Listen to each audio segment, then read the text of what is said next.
clever pun. Hello and welcome to the Kongversation. I'm Hyle Russell.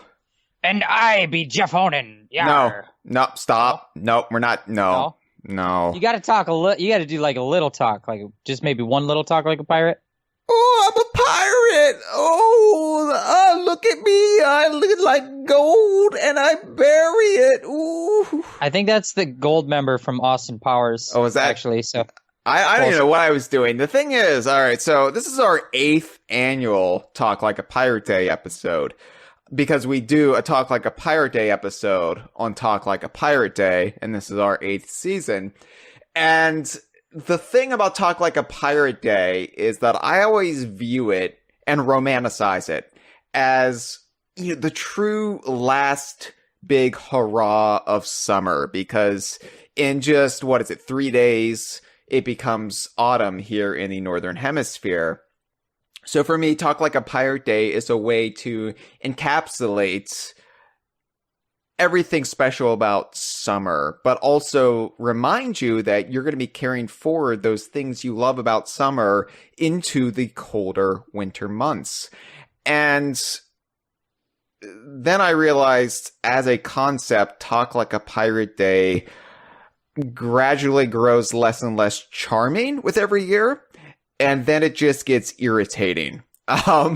So I have basically abandoned all pretense of talking like a pirate on Talk Like a Pirate Day. For me, it's just Pirate Day, right?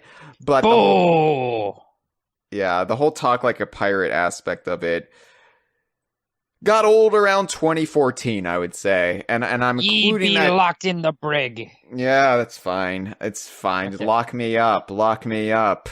It's election season. Remember that? Stop it. You're bringing down my high here, Hyle. Yeah, I was going to say, this Talk Like a Pirate Day, we might want to take to the seas and live on international open waters to escape the political situation in this country. But, Jeff... Just do drugs, Hyle. Like me. I mean, that's also, an option. That's plan B. I'm going to take all the plan B while I still can. That's not funny. So I actually wanted to point out that the pirates in real times didn't even talk like pirates. You know this. Obviously, everyone knows this. But pirates, they didn't talk like, yar, be they didn't talk that way. They actually, they talked way more high-pitched because they had to fill the boat with helium to make it float.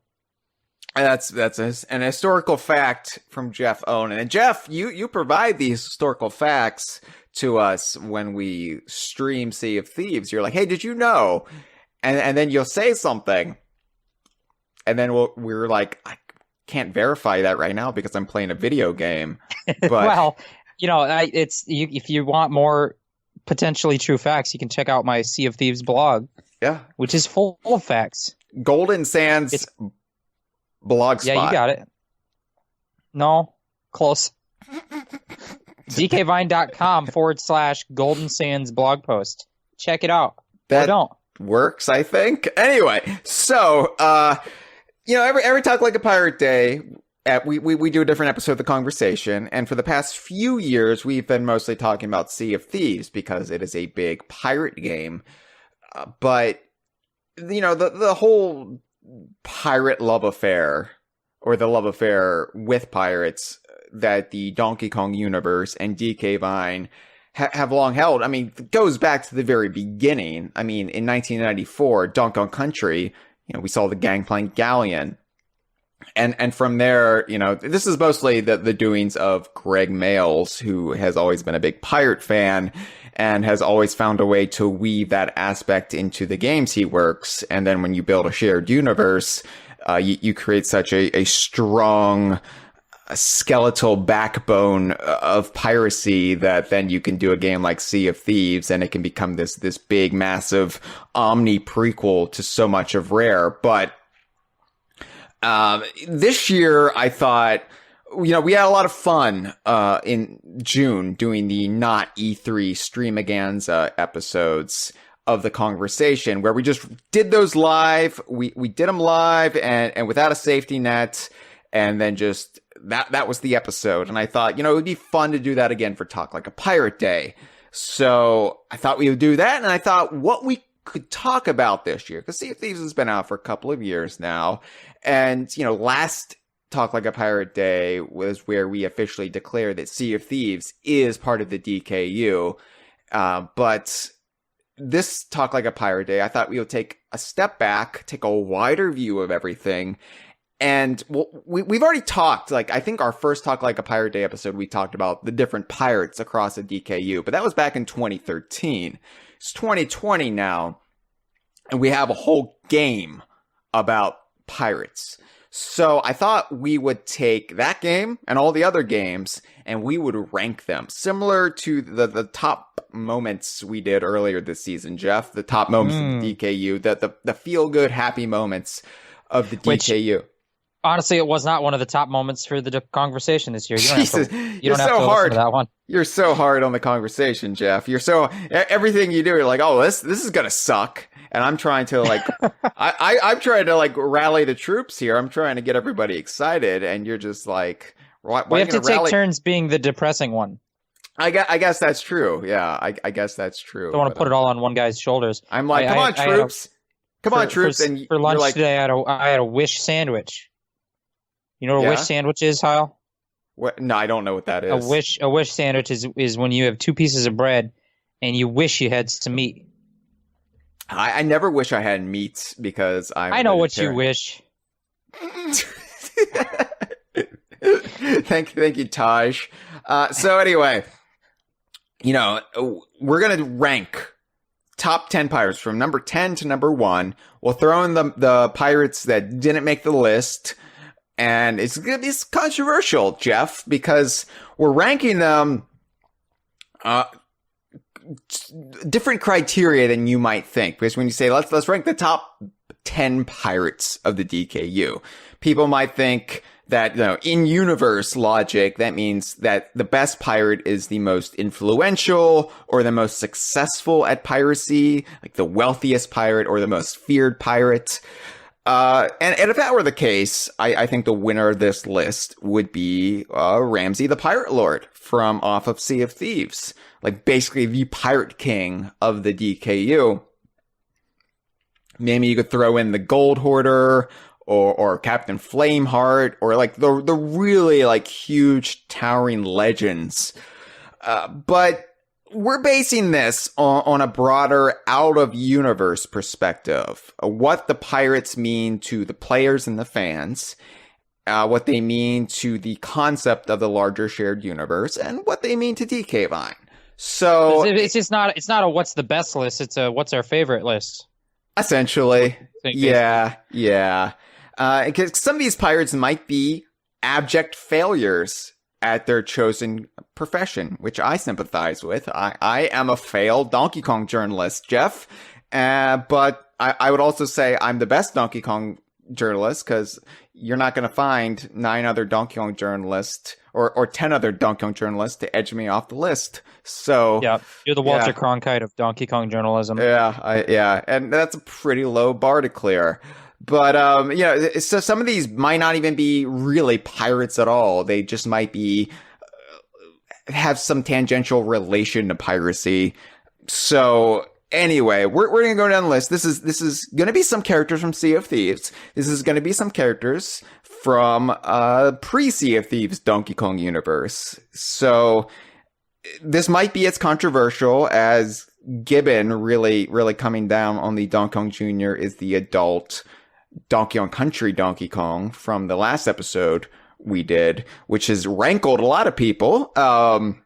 They've been ranked, but we're going to rank some pirates. I'll point out to the people, listen, if you're a fan of the Kongversation and you don't like Sea of Thieves, don't worry. It's not a Sea of Thieves episode. It's not. There's going to be all kinds of stuff in here that's not Sea of Thieves. On the flip side, if you like Sea of Thieves, there will be Sea of Thieves. So please meet us in the middle here, people. Come on. Like the meat in Jeff's Wish sandwich. Yeah. That doesn't exist. Yeah. Let's go. Let's do it. Let's go. Talk like a pirate when I introduce the number? Could I say number 10? We'll do that much. I'll meet you in the middle in the Wish sandwich there. Cool. So I'll do it right now. Are you ready for it? Hyle, are you ready in the chat, at the live stream chat? I see Gibbon and Dre. Thank you guys. All right. I'm gonna say it. Or you're right. Okay. Number 10. Yar. Okay. I'm gonna say yar every time. Yar. All right. Who's gonna say? I think you should say the name of the pirates. Oh, should I say the whole thing in a pirate voice though? Yes. Talk like a pirate. We didn't plan this out. Yeah. Number 10, Larina. Should I say like what it's from too? Yes.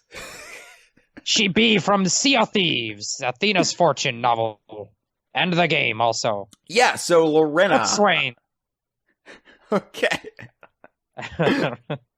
Lorena was one of the main protagonists from the Sea of Thieves Athena's Fortune novel, which Cameron and I discussed earlier this season, written by friend of the show, Chris Alcock, who we interviewed earlier this season.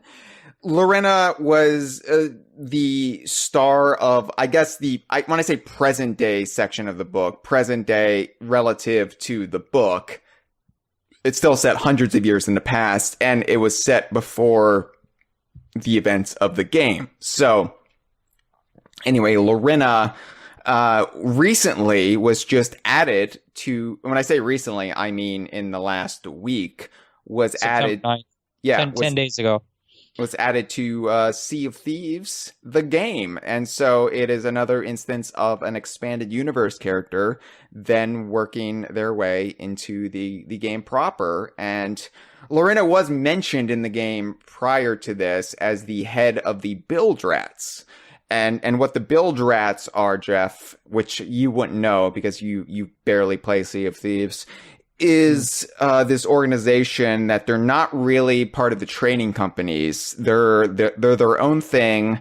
It's more like a fraternity of pirates who just love the lifestyle, and they don't really they're not really in it for the bullshit of reputation and they're just adventurers. They just want to have a good story to tell. Yeah. Like the appeal of piracy to them isn't that I'm a criminal out at sea robbing people. It's that I serve no master. I am the master of my own domain. That's Seinfeld, who notoriously hated pirates. But I can do what I want, and no king or queen is going to put their boot on my throat. And that was Lorena's whole deal in the Sea of Thieves novel, Athena's Fortune. And that's what she represents in game. She's like, she could be a pirate legend. Ramsay, the pirate lord, offered her the title and she rejected it. She was like, I'm not ready yet. And then even we've met her in the game now and she still hasn't accepted the title. She's just about doing her own thing. Like, don't put any labels on her. And she kind of throws challenges your way, the player's way, like, hey, here's what we're offering from the Bilge Rats, these wacky shenanigans. Like, one time the Bilge Rats said, hey, why don't you sit in some chairs? But the chairs were secret chairs. Some of them were high up. They were very high chairs, and you had to get up there, and then you're like, whoa, this is steep. But it's like, why don't you sit in some steep chairs? Sit in a chair, and you're like, yeah. What an adventure. I'm underselling it, but Lorena is a great character, and I would say that even if she wasn't written by a friend of ours, but she represents so much to me what's appealing about Rare's versions of pirates, the rare pirate, right? When I was growing up, when I was a kid, before Donkey Kong Country, specifically Donkey Kong Country 2, I never got pirates, right? Like, for me, pirates were just foppish characters from Peter Pan, and I'm like, I don't care, this has no relevance to me in the go-go early 90s. I like ninjas, I like sewer-dwelling mutants. Pirates, ew, that's something from old-timey days. And it was Donkey Kong Country 2 really that made me understand what makes pirates so magical as a concept and a genre. And from there, I just fell in love with all these pirate characters Rare would be cranking out. And to me, Lorena, even though she's only ranked 10th on our list of the top 10 pirates, there's a lot of pirates in a DKU, so that's still pretty good. But she represents so much of the purity of rare piracy, and she'll probably be ranked higher if we did this list a couple of years down the line, but she was just added to the game this week, so. 10 days ago. All right. More than a week, Jeff. A week and 3 days. All right. So, speaking of Donkey Kong Country 2, the second Donkey Kong Country game, we have the next. I've spoiled it. We have the next entry on the list. Number 9, Clubber from Donkey Kong Country 2. Yeah, your throat's going to be trashed. Starboard. I've got liquids that I can lubricate my throat with as we go. Starboard means right, the right side of the ship. The right side of the ship if you're facing the forward. Right. Yeah. It's like stage right. Yeah. Took me a couple years to learn port and starboard, I have to say. So anyway, I just remember, so if you need help at home here on Talk Like a Pirate Day, the trick is that the word port has 4 letters in it, and the word left has 4 letters in it. And then the word starboard is the other one, and the word right is the other one. So there you go. Yeah. Hutmac in a live stream is very excited about Clubba, by the way. They say Clubba in the house. So, which sounds like a Disney Channel original series. They just did a thing. I don't really understand Twitch, but they've Hutmac has highlighted a message. It costs them points to do this, I suppose. Oh, no, not your points. Banana stall merchant turned not legend. Okay, I guess this would be Lorena. That's Lorena. Right. That's not Clubba. Yeah. And G-Man Sir is also in the chat and asking if Jeff's grandpa was a pirate. Famed Kongversation character Jeff's grandpa was not a pirate. Wink, wink. Or maybe he was, though. You know. Jeff, I have to ask, because the last time we did a live conversation of this nature, you're not like taking up any of your grandpa's life force by recording this, are you? No, just like his I'm sitting in his chair, so he's got to sit on the floor. that's I'm not using the oxygen machine, like taking power from his oxygen machine like I did the last time. So yeah. All right, Clubba though. Clubba is a personal favorite of mine, Jeff, and I feel like Clubba is underrated by a lot of Donkey Kong fans. For me, Donkey Kong Country 2 is my favorite game. It's my favorite Donkey Kong game by far, and Clubba is like more so than Captain K Rool. Even Clubba represents Kremlin pirates. Right, like, because K Rool, we were introduced to him before he took on the pirate persona.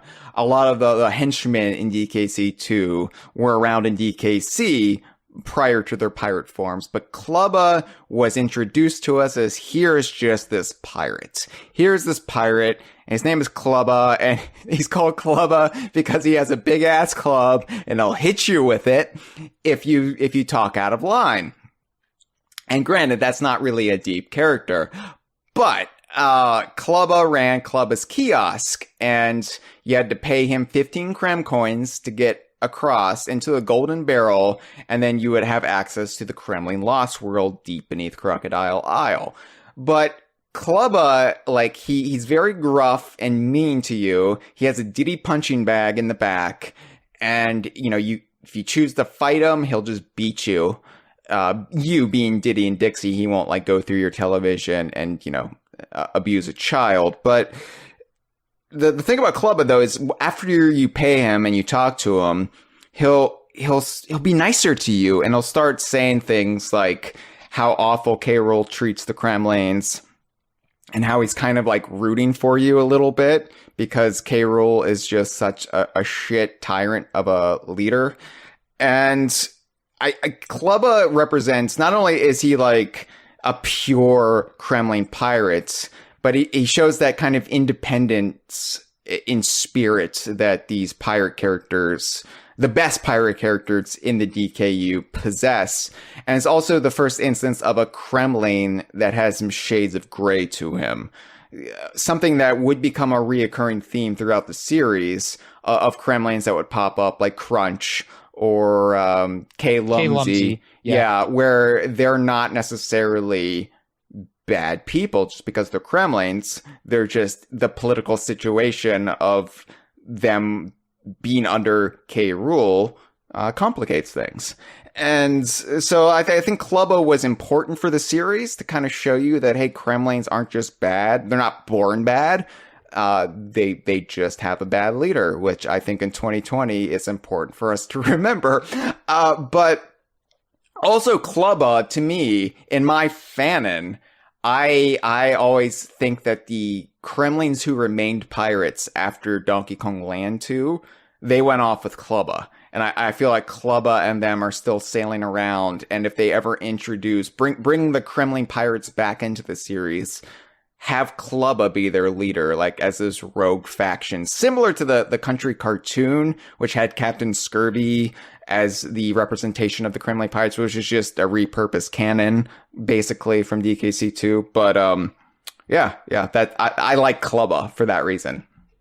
Yeah, I love Klubba. I love Klubba because of, one, like you said, the shades of gray element of the character. I like my pirates in the DKU or in anything. I like it when they are they don't necessarily have an allegiance except to themselves and their maybe to money or just to whatever they can get them ahead in the moment. They'll switch sides. I like the kind of scurvy douchebags, dirtbags. That's dirtbags that are just looking out for number one, and Club is like, oh, I gotta guard the Lost World, but if you pay me, I'll let you through, and I'll actually just be nice to you because, money's money. And I love that. But another thing I love is that Club is like on the map screen, and like a menu item character you talk to on the menu and everything, and it's kind of like a Kong helper or Brothers Bear, which came in the next game, Donkey Kong Country 3. There's like overworld NPCs that you interact with. It was the first one to not be a Kong family, though, and it just opened up my imagination of like, well, any character could be an NPC that provides some kind of service to the Kongs or function. And then, of course, they went nuts with bears the next game. Nuts with Bears is going to be the name of my autobiography. Yeah, I like Klubba. Good call. Yeah, and also Gibbon points out in a live stream that at one point they were toying with the idea of Klubba being the boss in the Crocodile Core at the end of DKC2.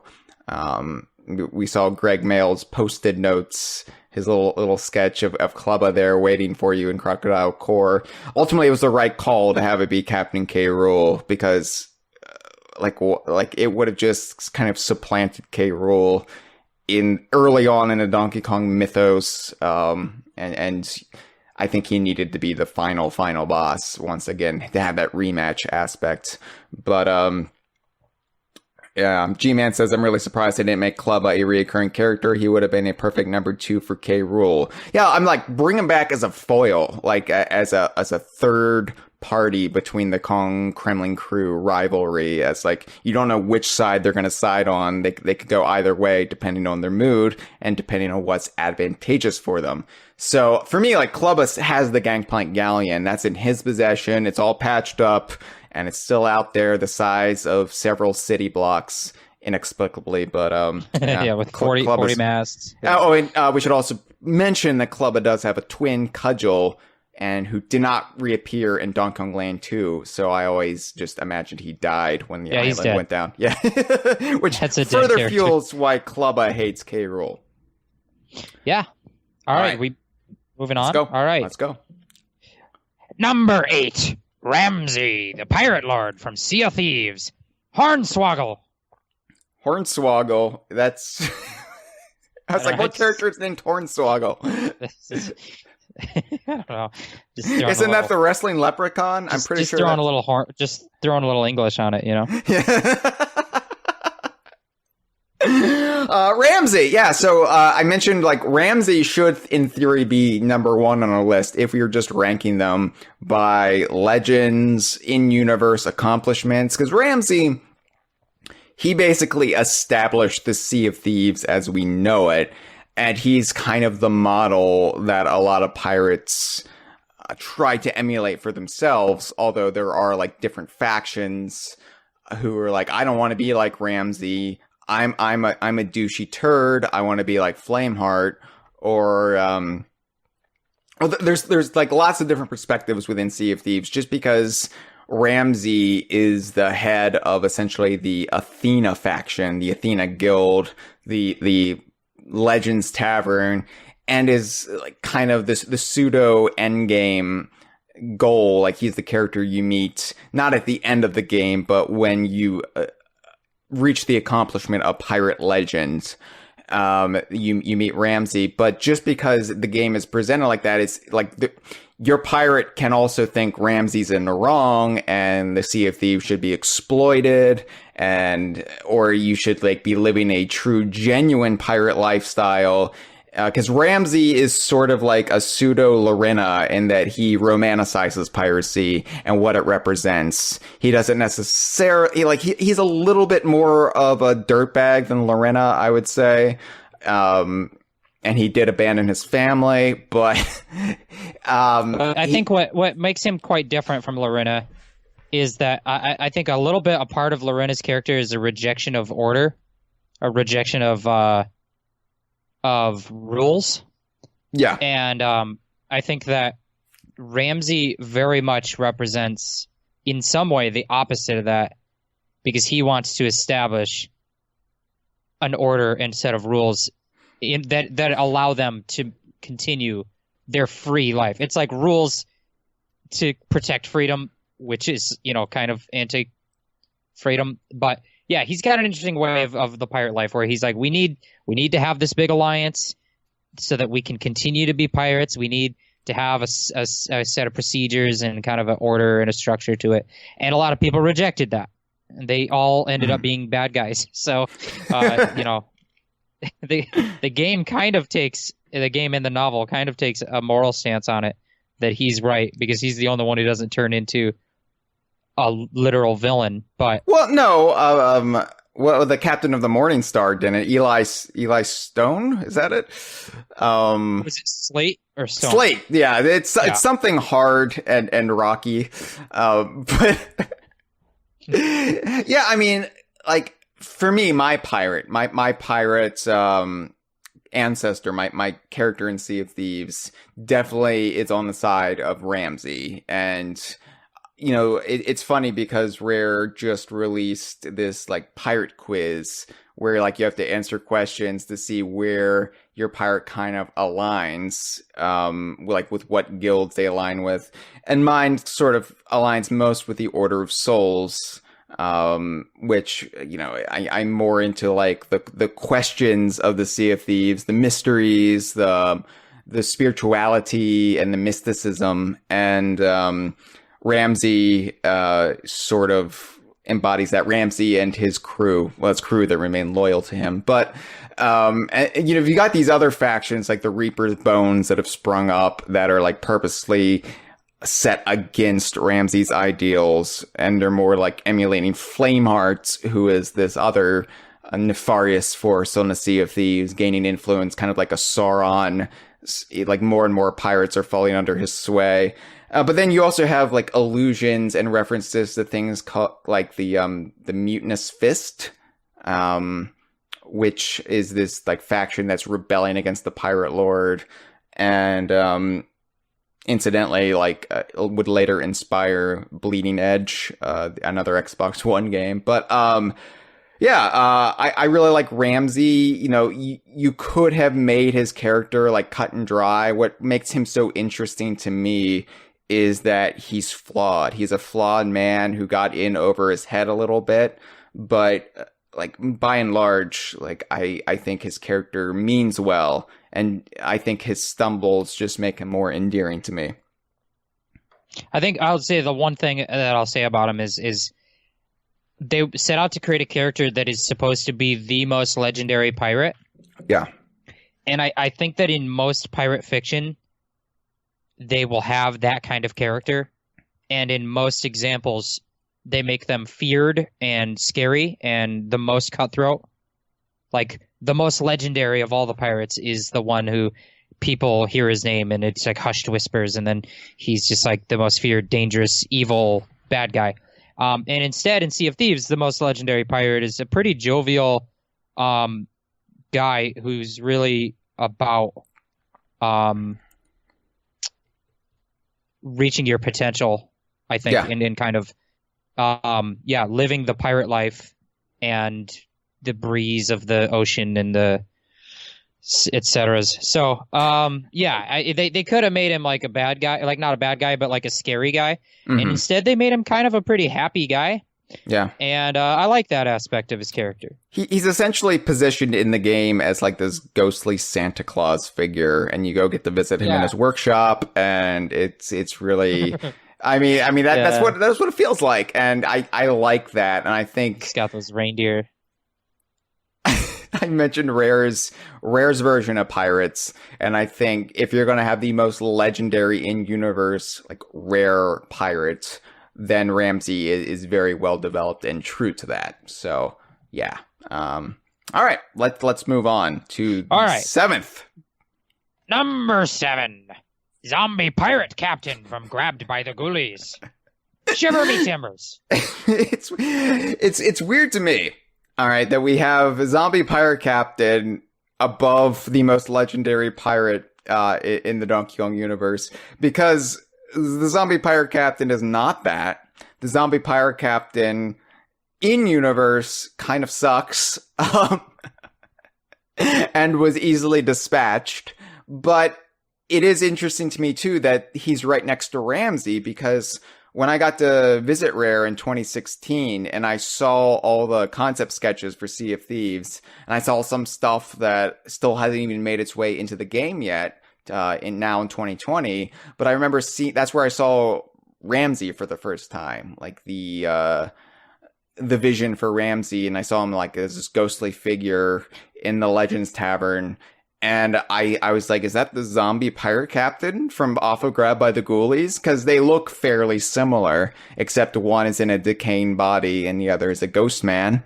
But the zombie pirate captain is not Ramsey. I don't know, maybe he's like Ramsey's reanimated body. Maybe that's a twist that's coming down the line. But I have theories. And my theory is, one, I don't think that all the Ghoulies in Grabbed by the Ghoulies are inventions of Dr. Crackpot.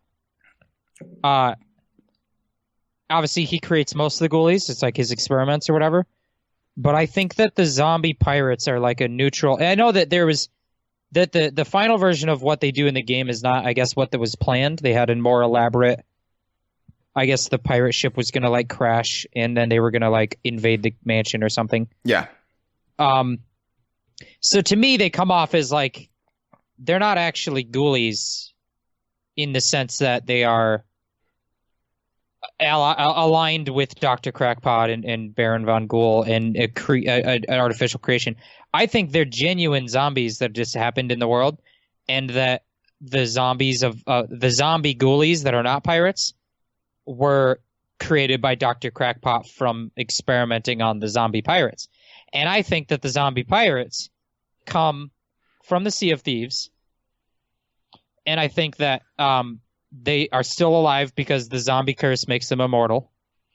And I think it's the same curse that is alluded to in the Sea of Thieves ship set, the Blighted ship set, which is a homage to the game State of Decay, which states that there's a valley in the world of Sea of Thieves where there are people that are, they don't call them zombies, they call them reanimated dead or something, that are, they call it a blight, just some kind of virus or disease, but they just don't have the word for zombie yet because it's pirate times. But yeah, I think the zombie pirates are just that. They're the zombies from the State of Decay alluded concepts with the Blighted ship set. They are from the Sea of Thieves era. They survive to modern day, and they end up interacting with Baron Von Ghoul's mansion. I hadn't made that connection between the Blighted ship set descriptions, which references this valley beyond the Shroud, the Devil's Shroud, and these, because I always just thought like these were legitimate pirates that Crackpot, like, I don't know, like dug up or brought to the surface, brought their waterlogged bodies to the surface and did his medical mojo on them and brought them back to life like just the standard zombies. That's a good theory though. And I'm going to like put that in my brain pocket, and I'm going to ruminate on that some more because that's given me a lot to think about on this Talk Like a Pirate Day 2020. But the zombie pirate captain, let's specifically talk about him because as a character, he likes to eat children. Yeah, that's an aspect of him. Yeah, yeah. So like the zombie pirates, basically, like you encounter them quite a bit throughout Ghoulhaven Hall, and they go yar har, and they can throw a treasure chest at you and do all sorts of stuff. But the big centerpiece of these zombie pirate ghoulies are in the dining room, because they're having this big banquet. This just big like pirates celebration, like, hey, we're still here, we're sort of still alive. Let's have a party. And they're eating essentially Harry Potter. This little boy, this little British boy in glasses is tied up and gagged, and he's on the food platter. And Cooper storms in and just like, nope, you're not gonna eat this boy. I did like that aspect of the zombie pirates, that the only time you encounter them is just that they're like all having this massive feast. I don't know. It's like just kind of random that's what they're associated with, that they just eat a feast. And obviously one of the items on the menu is a boy, but there's also just a lot of food. There's just like burgers and they don't just eat little boys. They also eat like human food too. But like, that's what I like about these zombie pirates, is that they're not like defined by their zombiness. They're just pirates, and it's just an excuse for them to put pirates in the game. It's like, oh, they're zombie pirates. They're still from pirate times, but they're dead, and it's just fun. They're funny characters, and like they even have an imp. Not in a dining room, but later in the game, there's an imp named Roger the Cabin Boy. Which I think is a sexual innuendo. Like, I'm pretty sure Roger the Cabin Boy means something. But, yeah, Cooper, he's just this random imp that Cooper beats up, and they scream, Roger the Cabin Boy! Which is kind of like this reoccurring DKU rare / platonic gag where you beat up this random henchman, and it turns out that henchman had greater significance, like Boris in Yooka-Laylee and Impossible Lair. But yeah, Zombie Pirate Captain, he's a minor antagonist in Ghoulies. He's dispatched up quickly, but I think as far as Ghoulies go, he's given a lot of personality and agency, and so he's outside of Baron von Ghoul and Crackpot, I think he's like the most, and the Hunchback, he's the most memorable villain in the game. Well, I would say the Reaper, maybe. Well, okay, yeah. But I think that what gives the Zombie Pirate Captain a little significance is that, one, there's only one of him, which there are other ghoulies that are that way. He's not the only one that is a single individual. But he is the only one who, there's only one of him, and there is a whole group of others that seem to be his minions. His crew. He is like the leader of a faction of ghoulies, and I don't think any other ghoulie really works that way. No. Yeah, so he's cool that way. He's a cool pirate captain zombie man. I still really hope that we meet, if he's not just the body of Ramsey, which I don't think he is. I'll have to check his leg to see if he's got the same peg leg, and he doesn't.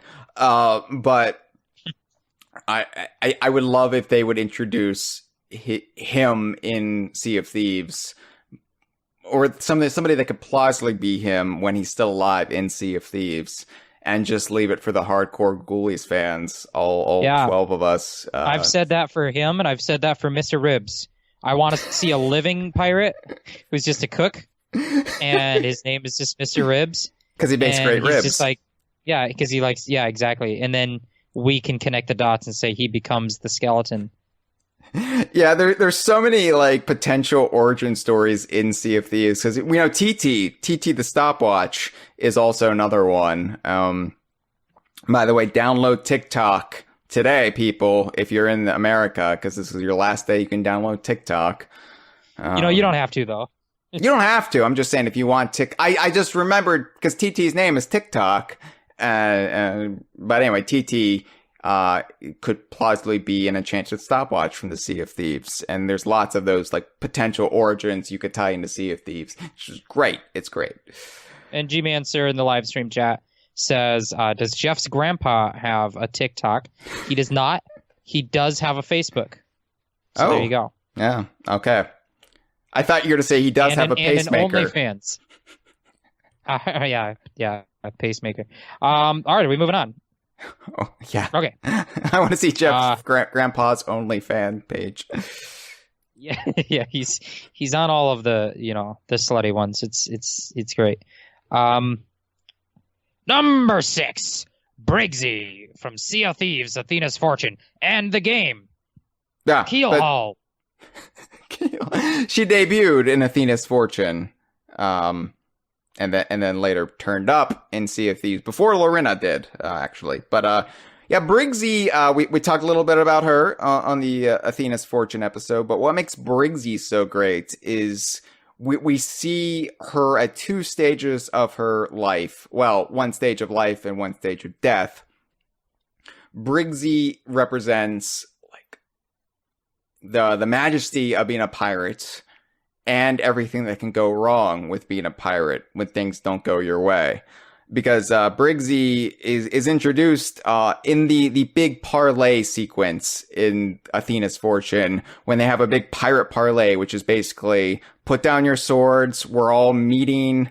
We're having this this kind of neutral, like no hostilities allowed.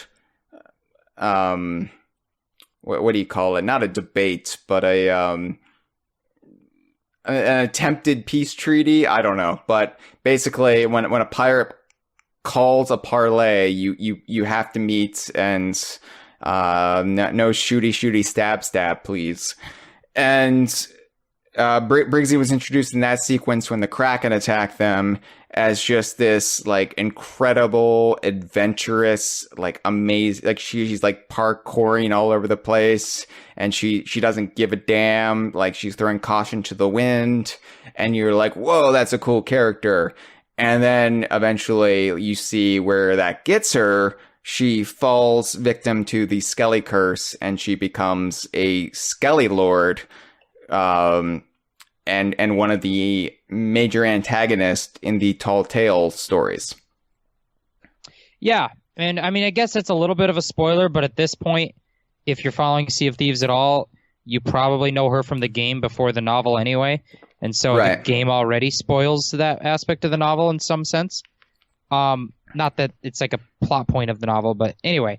Yeah, so Briggsy's great. I think that Briggsy's become a fan favorite for a lot of the community, partially because she appears very early in the Tall Tales.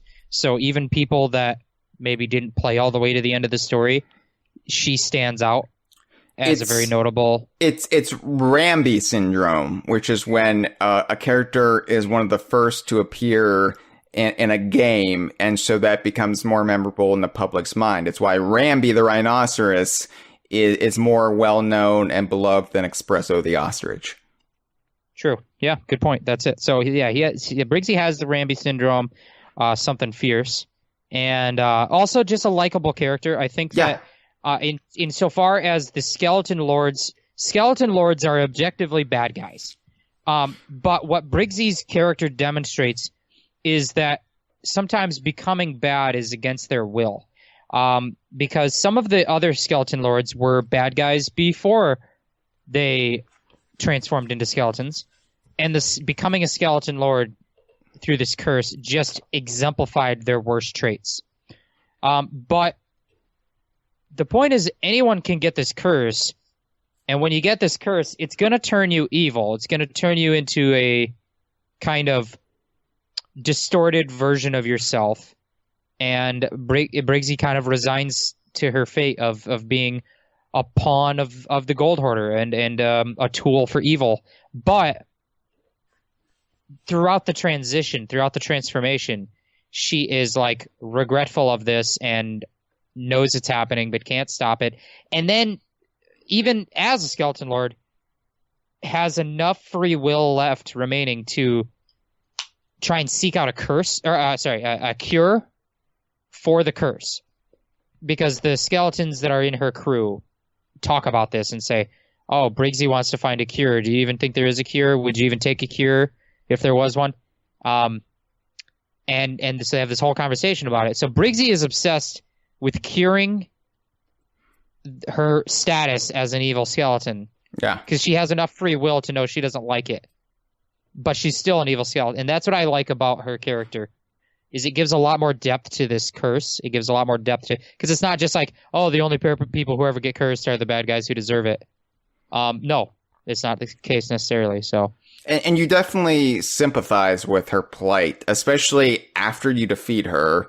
And then you kind of like learn a little bit more in game about Briggsy's past and like the relationship she would have with the tavern keeper who did the children, like the illustrations in the book as a child with her and Briggsy. Yeah, Tasha, yeah. And like you saw like this relationship that Briggsy had with this child who wanted to be just like Briggsy, and it kind of creates this, and this is after you defeat her as a Skelly Lord. Yeah. So they do a great thing with the narrative there where they introduce her with no backstory and say, here's a bad person you have to just defeat in order to continue your journey. So then you kill her, and then the rest of the story after that is like adding backstory to her. It's like immediately showing you, oh, this totally random like boss monster you killed actually was a human, and here's some of her past. And it makes you, it's a very interesting way of like, because sometimes they'll give you the backstory and then you have to fight them, and so you feel conflicted and you see the dimensions of a villain. In this one, they don't. They're just like, no, kill this villain and then we'll tell you who they are, and you kind of feel guilty. And that's a cool little aspect of it. yeah, and also Briggsy has just a great design in general. She's got the plague mask, the old-timey plague mask, which I think is going to be a very... more of like a masquerade type mask, but yeah. It's got the bird nose of a plague mask. Yeah, and I think that's going to be one of the most popular Halloween costumes of this year, so... Not Briggsy, just a plague mask. Stop. Well, no, I mean, I'm serious. Like, I got an email from Spirit Halloween, and it said, our plague doctor animatronic is now available. And like, put that at your front door and tell all the trick-or-treaters you're gonna catch COVID at my house. Like, what? I'm going as a murder hornet because I'm already a bee in Ukulele in the Impossible Lair. Nice. So I'm like half, one. I'm 3 legs in already. Might as well. Yeah. All right. Yeah. All right. Let's keep going. Number 5, Jolly Roger from Banjo-Tooie, Buccaneer.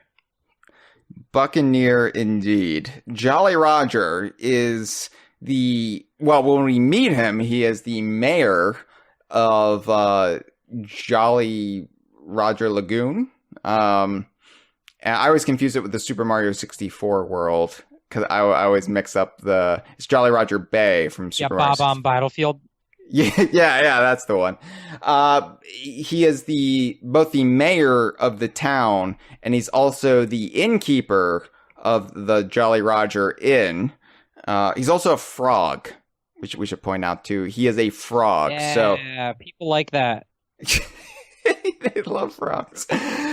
Jolly Roger is on the list because, well, it's the top 10 list of pirates, and he's squarely in the middle because he represents a couple different things. One, he is the first openly gay character in the DKU, which, as camp as he was portrayed in the year 2000, it was still kind of a major milestone that we had like an openly gay character in a Nintendo game. on the Nintendo 64, like almost 20 years ago. So, like, I don't think that the historical significance of that should be overlooked. And yeah, he was played campy, kind of for laughs, even the name Jolly Roger. But they sort of like toned that down as the character reappeared. He did paint Banjo's house completely pink at the end of Nuts and Bolts, yes. But I do really like how, we've talked about this before, like, the character Kazooie is just a mean, heinous person to everyone, and she has some sometimes truly shocking insults, but I like the way they portrayed that Kazooie never once, like, made any snide quips about Jolly Roger's sexuality, or Mary Maggie, or anything. Like, it's portrayed like it's completely, yeah, so what?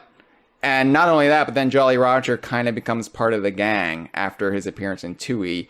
For no reason whatsoever, he is a playable character in Banjo Pilot, which was really cool. Just kind of, I love when Rare elevates minor characters, and just like, you know what? This minor character that appeared is now more important. And then, he reappeared in Nuts and Bolts, no longer the mayor of the town, and now kind of a traveling criminal, but he rebranded himself as the Jolly Dodger. But yeah, Jolly Roger, he is not only important for the Banjo-Kazooie series, and I guess important for representation in Nintendo and Rare games, but he also took over a tavern that was established in the Sea of Thieves and mentioned in dialogue when the game launched. The Jolly Roger, I forget how they phrase it. It's sometimes referred to as Jolly Roger Inn or the Jolly Roger Tavern. Ostensibly, they say in Sea of Thieves, yeah. Jolly Roger's Inn. It means the same thing, but I like the implication there that it started in the Sea of Thieves and then, like, moved outward over time, or like it started. I think they said it was founded on Plunder or Plunder, yeah, Plunder Outpost. Then eventually moved to the Isle o' Hags later on, and we would meet another pirate in there as well, who might appear further down the list. But yeah, Jolly Roger, I like that he just dances on a table for you. It's like Coyote Ugly, and that was a reference from the year 2000. Yeah, so I don't know how firmly you could describe Jolly Roger as a pirate, but he's definitely pirate adjacent. He lives in a pirate town. I don't think his profession is piracy, but that's not really all that what matters to. He runs an inn and tavern for traveling pirates as kind of a stopover, like spend the night here, have a drink, relax. He definitely definitely aids and abets pirates. Yes, and I think, that's why some of the characters on this list I said might not be out and out pirates, but they definitely are, like, they make their living thanks to piracy. So I would say Jolly Roger counts. Yeah. I'd also say that Jolly Roger's Lagoon is one of, like, 2 worlds in Banjo-Tooie that's tolerable. So good, decent world there. Not as good as anything in the first Banjo-Kazooie, but still good. I just need to make a notation here. Make sure Jeff does not appear on the Banjo-Tooie episode later this season. Yeah. Very good note to make. The fans don't want the Devil's Advocate on those episodes. I can't wait for the Devil's Advocate to appear in Sea of Thieves. It's only a matter of time. Anyway, right. Yeah. Number 4. Salty from Sea of Thieves. Hold on. Blow the man down. I had to think of one.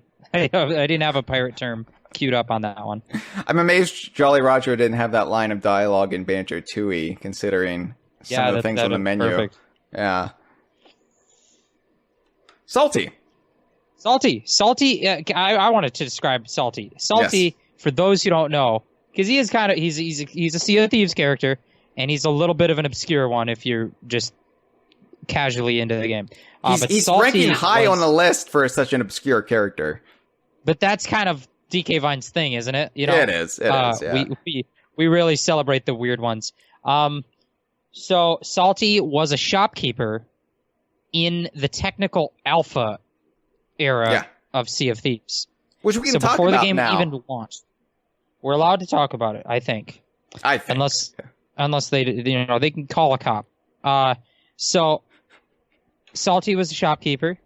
Then the game launched. Eventually, they took him out, and he became replaced by the many NPCs that populate the various outposts, doing different shopkeeping duties. And he kind of didn't make the cut and the shuffle because of the pattern that they went with for what NPCs they were going to have. So he wasn't in the game. Yeah, because when the game launched, somewhere between the technical alpha and the game launch, and maybe this was always the plan, they decided that each character running each shop would have a name that would begin with the first letter of their profession. So the weaponsmith, they all start with W's, right? Yeah. Shipwrights start with S. Yeah, clothing Tavern shops start with C, et cetera. So Salty... unless he and all like they all have like I think specific genders too. So I think the weaponsmiths are always like women. So are the shipwrights. I think clothing stores are always men. But Salty didn't really fit the paradigm in any of those. Yeah, I think that Salty was always a placeholder just to aid in like testing shopkeeper functions. And so he didn't make it into the game, into the final build of the launch state of the game. However, they did reintroduce him to the game as a character later, and they made it part of his lore. I think it was basically saying that he was like a failed shopkeeper that was now exploring new ways to make money because he kind of was a failed businessman. And Wanda the weaponsmith on Golden Sands Outpost. She and him worked together on a scheme, a get rich quick scheme, basically, because he found a cursed cannon off of the Burning Blade, which is the most legendary cursed ship ever because it belonged to Captain Flameheart, who's a bad guy. He's a very bad guy. He's a bad guy, and long story short, he turned into a parrot. Maybe I made the story too short. Maybe that's a long story too short. So they're playing around with curses to create cursed weaponry called these cursed cannonballs as a way to make money, and I think for Wanda also to get power. And in the course of their experimentation, a curse backfires. Salty absorbs most of the blow because Wanda uses him as a shield. And so she gets some of the curse and ends up becoming a skeleton with the skeleton curse. He got most of the curse, which naturally means he became a skeleton and also a parrot. So he's a bird skeleton. Yeah. Yeah, What's great about Salty... Go ahead, yeah, you say some salty stuff. I'm going to say some salty words. Words about Salty. He becomes a parrot. He becomes a parrot skeleton. So if you imagine, like I don't even like it when I have a sunburn, Jeff, right? Like, when I have a sunburn, I feel miserable because I don't feel comfortable in my own skin. So imagine not only do you not have your skin on you, but you're also a bird. And you're not used to either condition. Honestly, it's a little difficult for me to even imagine. To be honest with you. Yeah. And so Salty, when he was introduced to us in a technical alpha, he was just this kind of this plump older fellow with a big bushy mustache, and he was just this genial, like, friendly man. And you're like, I like Salty. I feel comfortable and I feel safe around Salty. And where they took his character, I would not have been able to predict. The bird thing and the skeleton thing definitely took me by surprise. Because when I met Salty, I was like, your first instinct is, well, that's going to become a bony parrot. No, you don't think that because it's a nice old man. So what's great is once he's a parrot, it's not the end of his story because No. first he starts to lose himself, he starts to lose his identity and become mentally a parrot. But because you track him down and kind of remind him who he is, he reverses that process, and now he's like still mostly mentally a man, but he kind of has these outbursts where he just kind of has parrot brain outbursts where he's like squawk, and then he's like, oh sorry, I'm just a man, can't help that, sometimes I still squawk. And he's just such a funny little character now, is this like human brain that's like maybe 20% bird brain in a skeleton bird's body. He has my favorite line of dialogue in any Rare game, and it is, he says the words, I miss having wrists. The funniest fucking line. Salty's great for that reason. And the point also is that he doesn't stop being like a real dirtbag either. He's like, when I said earlier, I like the pirates that are really out for number one, and they never really get too far ahead. They're always just kind of like betraying when they have to and helping when they have to just kind of coast through life. Yeah. And Salty never really has a big win. He obviously has a big loss when he turns into a parrot. But I think that when you meet him in the Art of the Trickster Tall Tale, in that story, he is the one responsible for like betraying another pirate to Briggsy or something. Yeah. And gets them like kidnapped and enforced to do labor for them. Anyway, and he's just kind of like, yeah, you know, it is what it is. You do what you got to do. I like that character. Yeah, when I said he was like such a nice, genial old man in the technical alpha, and I couldn't have predicted he'd become a skeletal bird. I also couldn't have predicted that he would just break bad to the extent he did, and not only like make bad decisions, but also just embrace being a complete like slime ball, a dirtbag, as you said. He's very used car salesman is what his character is. And he's Matilda's dad on the film Matilda. It's funny too, because you know you've got a lot of dirtbags in Sea of Thieves, but it's especially funny coming from this little parrot creature who you meet on the beach or wherever he's stationed. I think he's mostly on a beach now because he's attached to a tall tale, but like it's funny, and his voice is just high pitched, and it's great. Yeah, he's a a great character. Scottish accent. Which we can't convey enough how funny that is. And what I like is that some of the other what I would call scummy, self-serving characters, like for instance, like a Stitcher Jim character, some of them, the nature of their scumminess is grand, and they are involved in elaborate plots, and they are, they will betray you in a grand way that will propel them in what they want to accomplish and really screw you. Whereas Salty is scummy, not in that sense, in like a great traitor sense, in like a Benedict Arnold sense. He's just scummy in the used car salesman way. Like he's just here out to make a buck and rip you off, and to give in if he's being threatened, and to give up information if he feels he's in danger. Like, he doesn't have any loyalty to anyone, but he's not really involved in anything grand other than just like trying to skate by, and I like that aspect of him. He's scummy for the sport of it. And I find that more admirable than those who want to use their sleaziness for grand evil. I just like people who just are just casually shit. Yeah, and he is casually shit. That's true. Check him out. He's on Plunder Valley. All right. Check him out in Sea of Thieves. In stores now. You can Google his OnlyFans. All right. Number 3, Captain Blackeye, Banjo-Tooie.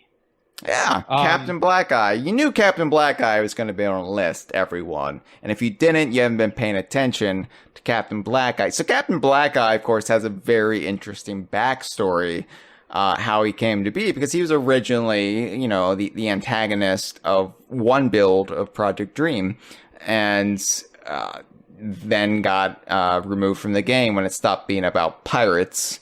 But his portrait did appear in Banjo-Kazooie in Mad Monster Mansion, which was very, enigmatic. It was very like, what is this here? What is this character here? This human character pirate that is totally out of place here in Mad Monster Mansion. What does this mean? Because, we didn't have access to Greg Mail's Twitter back then. We didn't have any Rare Replay documentaries to pull up on YouTube to like figure out like what the backstory of Banjo-Kazooie's development was. We had some interviews and some magazine articles and some random things on the Rare website. And then that's all. That's all we had to go on. So we didn't know who we didn't even know he was Captain Black Eye until, like, I think the year 2000, I think Lee Loveday shared the name with us on Rare's website.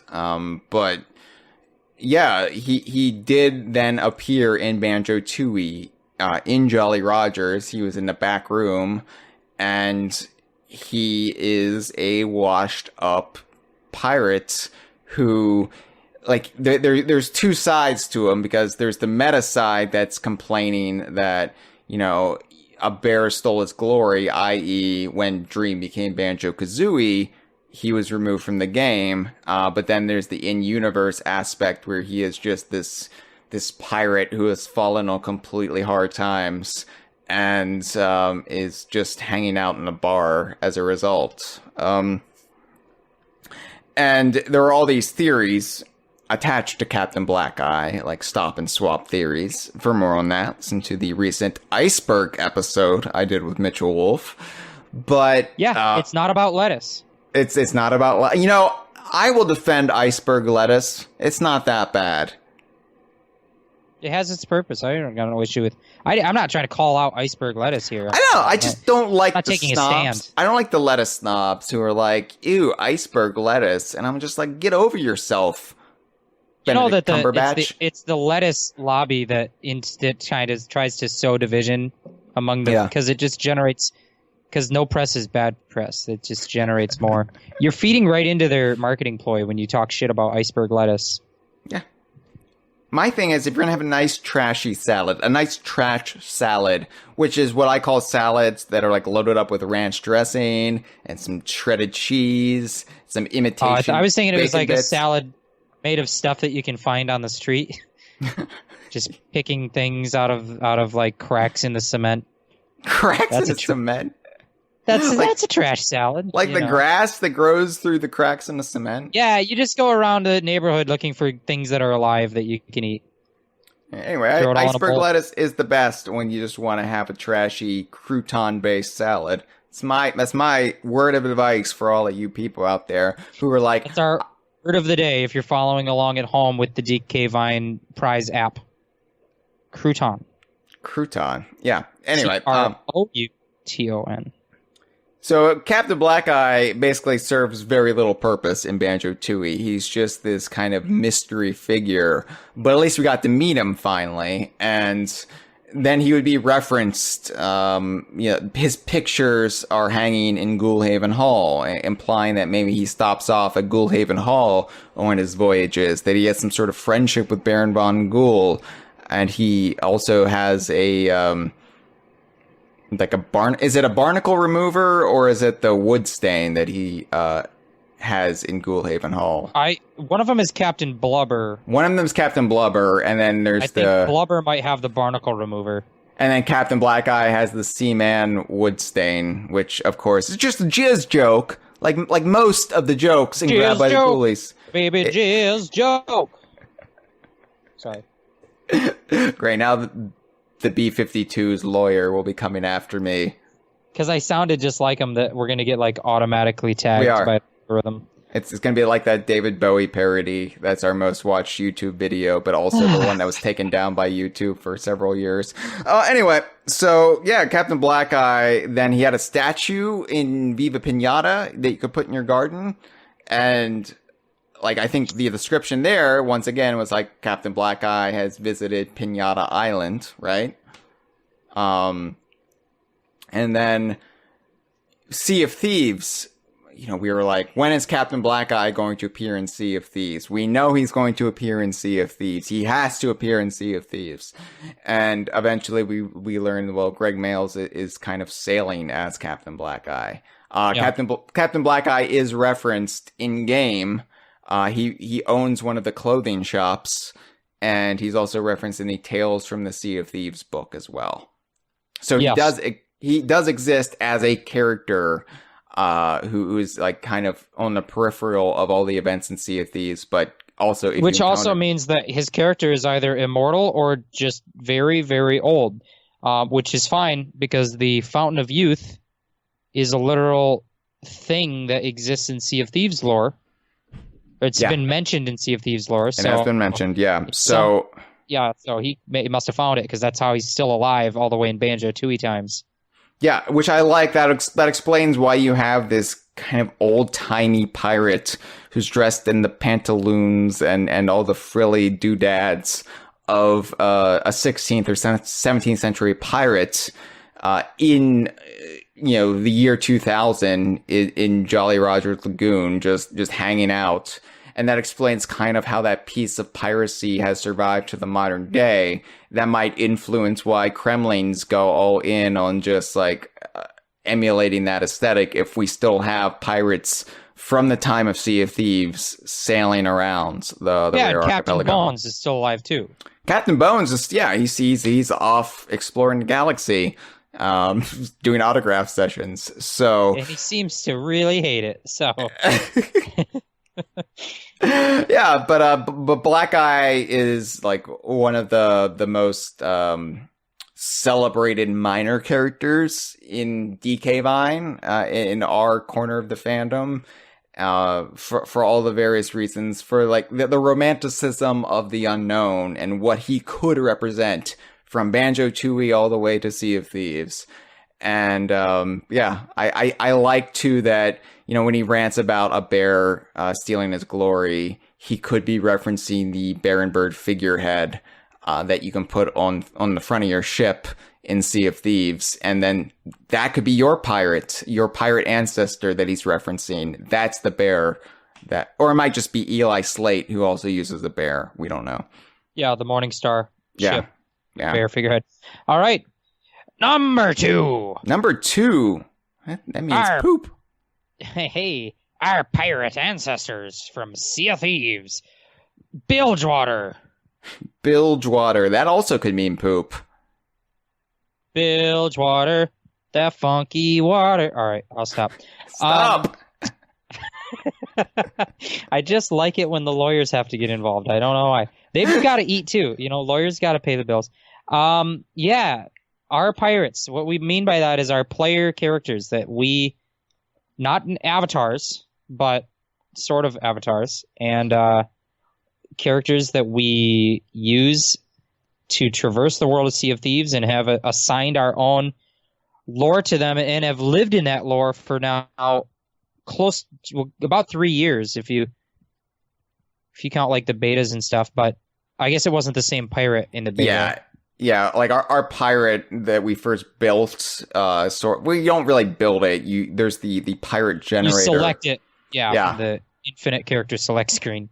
And this was like I knew I wanted to have our pirate characters, our pirate ancestors, as I call them, because that's this version of the character you in the DKU, like your player insert character, your me or your Xbox avatar, however you're put into these games. This is kind of an extension of that, but a different character. And I knew I wanted to have them on this list because I know how much my character, Cousin Russell, means to me, and how much I think about what he would do. Is this true? Is this authentic, this action to my pirate character? Or is this an action that's kind of being pushed upon him by sailing with Breagle? And no, my pirate won't attack this ship, but Breagle's doing it. So now I'm stuck with it. And I have to come up with a rationale for why my pirate would go along with this.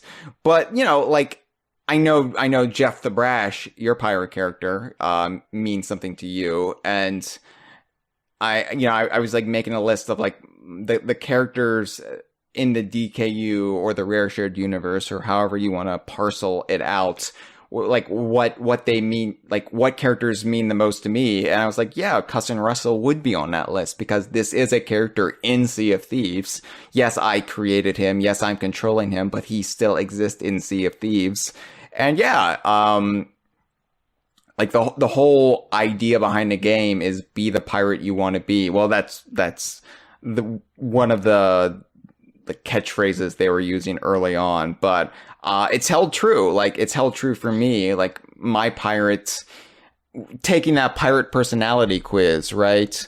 Like, it's like my pirate, like, identifies with the Order of Souls, and then, like, the next rung down, it's the Hunter's Call, just because, like, he fishes and he likes to like, explore and, like, go off into, like, the rugged path of nature. And then like at the very bottom was Reaper's Bones, which are kind of like the PvP oriented, let's sink them and steal their shit. My pirate's not about that. So I like that taking that quiz, I could see an accurate readout of how I do play the game. Yeah. And what's cool is just that the fact that it's a living game that has told an ongoing story, not just in the fact that what we do in the course of a session when we play the game and things happen and we come out of it with a story to tell. That was like the kind of the gameplay hook mantra, was that the game was about players creating stories together. And that still has held true because we've had so many fun stories shared together that over the 2.5 years that the game has been released. But on top of that, the game itself is also telling its own authored story that it has been developing over time, month over month, over those 2.5 years, that we're just experiencing by being there for it. And so it's all kind of, I think it's going into my character. It's like, for instance, you can customize your character in a lot of ways. One of them is you can give them a hook hand or a peg leg.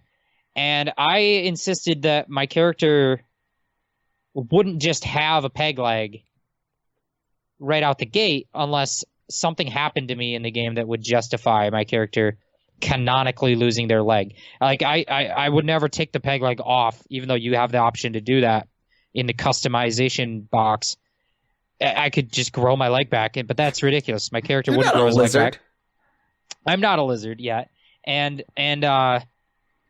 so when we did the Hungering Deep and we summoned the Hungering One, this ancient megalodon shark species, and we had this great epic fight against it, then I was like, yeah, now it's time for my pirate to have a peg leg because he just was in an epic battle against a giant shark. He's got a peg leg now. I know you have the story of how you got your eye patch. Yeah, well, so the Hungering Deep, that's how I got my shark bite scar, of which my pirate still has, not going to lose that scar. And he also got his tattoo on his torso. Merrick tattooed him, and so he's going to have that tattoo for the rest of the time, I'm playing the game. But yeah, I got an eye patch because I stared at a solar eclipse in the game. And that's just because I thought, I think I was playing with Shane, and Shane suggested it. And I was like, yeah, that would be how my pirate would, why he would start wearing an eye patch, because he blinded himself in one eye because he stared at a solar eclipse like a dummy. Yeah, you just had to be in the game at that moment in time to see a solar eclipse. They're not super uncommon, but they're pretty uncommon. They don't happen every time you play. Yeah. And so for you to see a solar eclipse and then incorporate it into your character's lore, that's the way you and I look at it. That's the way we play the game.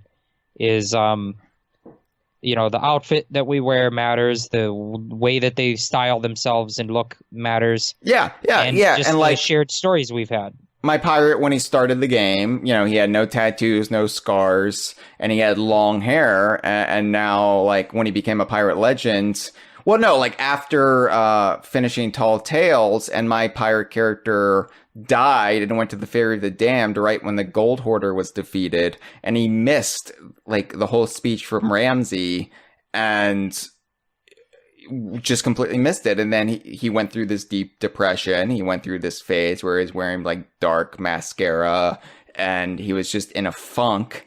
And then he hit Pirate Legend finally and met Ramsey and like was able to like feel better about himself, and he cut his hair and washed the makeup off, and now he's a little bit more clean cut and more of a like upstanding citizen again. And so I like that. Like I like having that arc for my character, which also reflects how I'm feeling when I'm playing the game, you know, because I was kind of pissed off that I didn't get to see this big moment in the game. I can always replay it, but you know, that first moment is gone forever. So I want that reflected in my pirate in this living game. And it's kind of cool to like have this player insert character that is in the shared universe and that my actions do matter.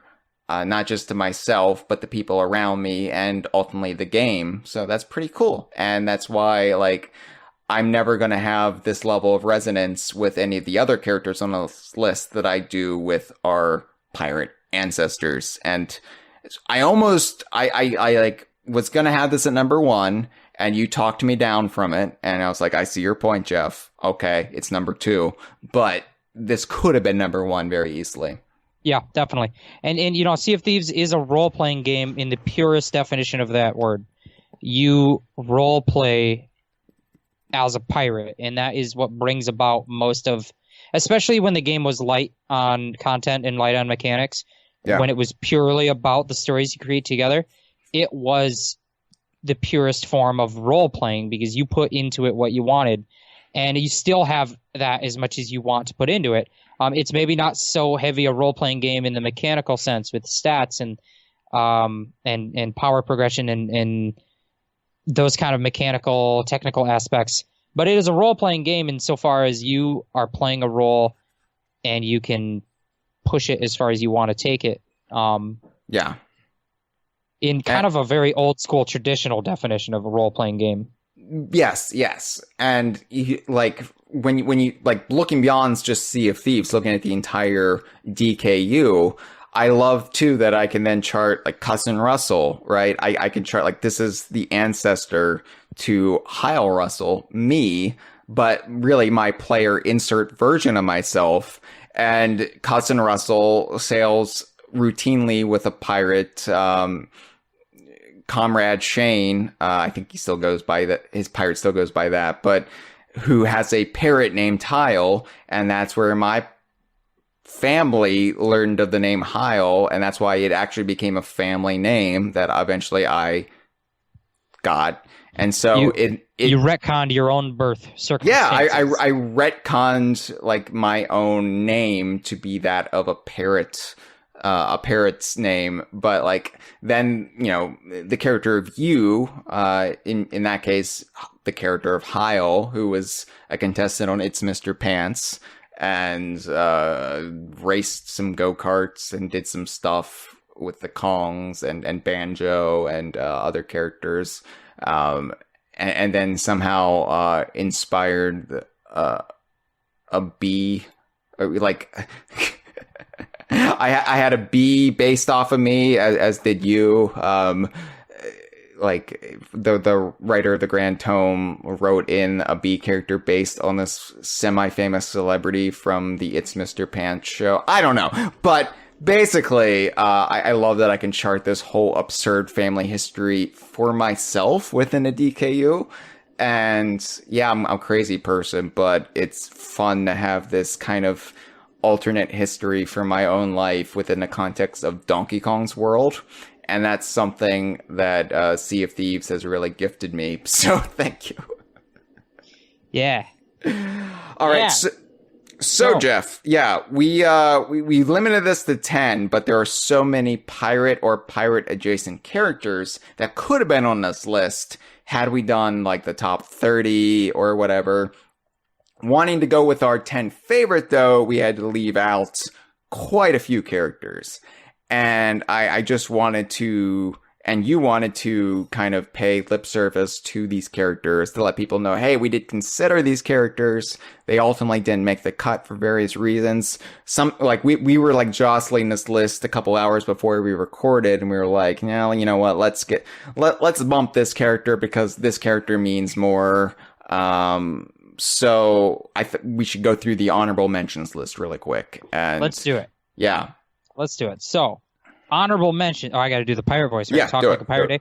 Honorable mentions. It's honorable with a U because you're an old-timey pirate who uses hang U. the jib. Hang it, yes.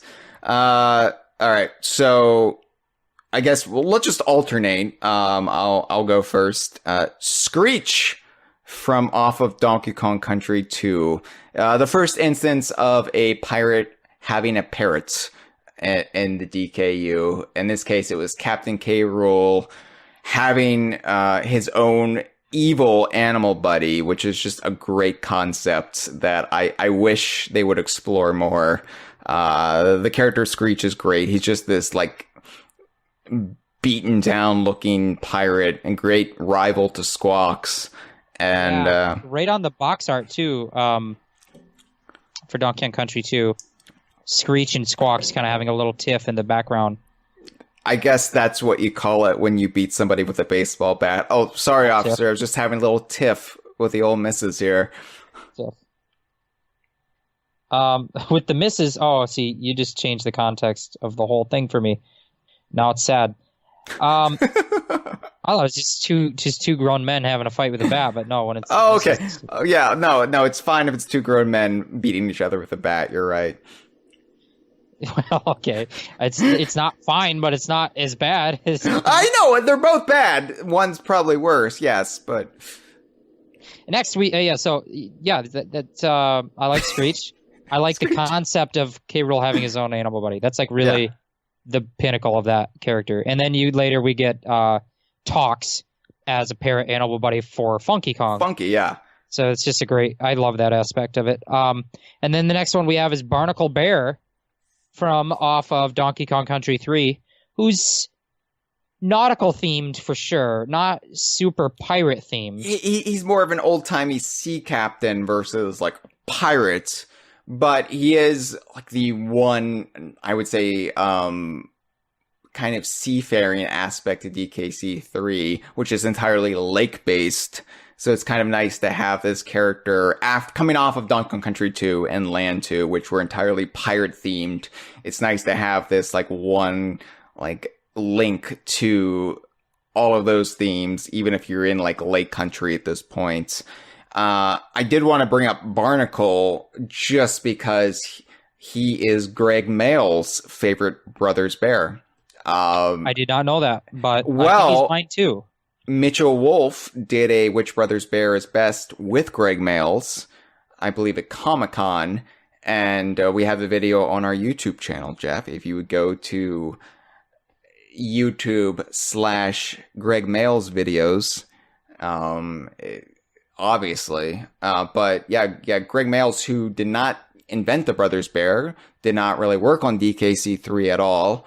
So this was like after his time on the Donkey Kong series, but he was like confronted with these characters he didn't have a hand in. He was like, well, obviously I like Barnacle because I'm the pirate man. He didn't say that, but that's what was in his heart. Love it. Love it. And I think Barnacle Bear's got that Rambi the Rhino syndrome of being one of the earliest bears you encounter. Obviously after Bazaar. Yeah. But still, I think he's one of the more memorable ones because of that aspect of him. I can reference Barnacle. Shell. I can reference Barnacle on Twitter, him and his shell, and people know what I'm talking about. But I whip out like Benny Bear or Baffled Bear, and people just stare at me because they didn't get that far. Yeah. That's just...